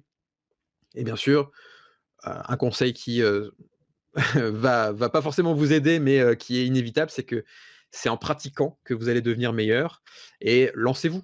Lancez-vous, mettez-vous une date. Si vous procrastinez un petit peu comme moi, vous mettez une date, vous vous dites bon voilà, à telle date on va jouer, et forcément à ce moment-là la partie est obligatoire. Donc à partir du moment où, que vous soyez prêt ou pas, vous allez jouer à ce moment-là et vous allez voir vos points forts, ce qui vous plaît, vos points faibles, vous allez pouvoir travailler dessus si vous avez envie, et peut-être même que vous allez vous rendre compte que ce jeu de rôle ça ne vous correspond pas, que les joueurs eux-mêmes ça leur correspond peut-être pas, donc vous allez pouvoir changer de joueur, etc. Donc voilà, lancez-vous. C'est sans doute le conseil le plus bateau, mais qui est inévitable qu'on doit proposer ce soir. Et aussi, vous pouvez aussi avoir la bonne surprise qu'en fait, vous aimez jouer de manière très simple et que finalement, vous en avez assez de vous poser des questions et faire votre jeu de rôle à votre sauce dans votre microcosme comme il y a 10 000 ans. avant l'heure d'Internet. Euh, Maître Renard, Jérém J, peut-être que vous avez envie d'ajouter un petit truc aussi. Ouais, pour conclure, faites ce que vous voulez, comme vous le voulez. De toute façon, spoiler alerte, comme je l'ai dit en début de vidéo, vous allez faire des conneries, on a tous fait autour de la table et on continuera d'en faire.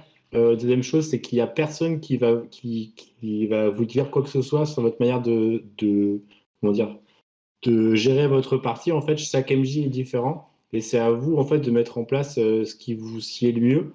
Il n'y a pas de meilleure façon de jouer que d'autres. Il y a pas d'obligation ou d'injonction à faire quoi que ce soit. Et le tout, c'est, on l'a déjà dit, c'est vraiment de s'amuser et de trouver vraiment du fun dans votre pratique, quoi. Ça devrait être que des bons moments et comment dire, l'excitation de la prochaine partie, quoi. Moi, je sais que c'est ça qui m'excite le plus, c'est me dire qu'est-ce qui va se passer à la prochaine partie, comment est-ce que ça va se dérouler, et finalement, c'est ça le plus intéressant, quoi. Yes. Jouez, faites des trucs, lancez-vous, cassez-vous la gueule, faites de la merde, mais recommencez et vous allez voir, ça va vous plaire. Eh bien, moi je dirais effectivement ce que tu as dit Valou, c'est-à-dire, enfin moi je vais reprendre juste ce conseil-là, c'est effectivement soyez honnête avec vos joueurs, dans le sens où je pense qu'il y a que du positif qui peut en être tiré. C'est vraiment un truc où ils sont autour de la table, vous êtes là, vous leur dites: «Bon, bah, on va faire cette partie-là, moi j'ai un peu peur sur cet aspect-là, donc vous pourrez me dire ce que vous en avez pensé» et voilà. En fait, sans forcément devoir déclencher une grosse discussion dessus, mais juste de poser là où dans votre partie vous pensez que ça va pas être fou, ou si vous avez une peur en particulier, ou même si vous vous sentez pas forcément bien le jour même. Enfin, en fait, le fait de le dire au début de partie, ou pendant ou après bien sûr, hein, bah, c'est quelque chose qui va directement faire un climat globalement plus serein et donc si vous avez des peurs par rapport à ce truc-là, si finalement, vous avez très peur d'être MJ, bah, c'est le fait d'en parler, directement en fait, au moment de la partie ou avant ou après, qui fera que justement c'est l'une des meilleures manières je pense de dédramatiser finalement le fait d'être MJ. C'est vrai que dans le jeu de rôle, on aime bien dans la fiction qu'il y ait du drama, mais pratiquer le jeu de rôle, ça n'a rien de dramatique, hein, en réalité. Oh là! Ah Magnifique, c'est magnifique! Bon, et ben merci Valou, Maître Renard, Jérém J. Merci à tous ceux qui sont arrivés à ce stade de la vidéo, c'est que ça vous a plu. Donc n'hésitez pas à liker, à vous abonner. Et si ça vous a aidé ou si vous avez éventuellement des questions supplémentaires, hein, ça peut arriver, n'hésitez pas en commentaire à venir sur le Discord et tout. Et puis je pense que vous trouverez des réponses. Peut-être même que ces trois messieurs vous répondront dans les commentaires. Je n'en sais rien. Ah, oula, je suis en train de vous dire, de vous donner du travail. Vous n'êtes pas obligé. Peut-être bien, moi ça me va. Ça y est, astreinte 24 heures sur 24 maintenant. Quoi qu'il en soit, merci beaucoup de nous avoir écoutés. C'était un plaisir. Et puis on se retrouve bientôt sur le bon MJ. Ça s'est plutôt bien passé à table ronde. On va sûrement essayer de remettre ça en place. Ça faisait longtemps qu'il n'y en avait pas eu et quand même c'est vachement cool. Voilà. Bonne soirée, bonne journée, bon jeu surtout. Et puis à la prochaine. Ciao. À la Ciao. prochaine. Ciao.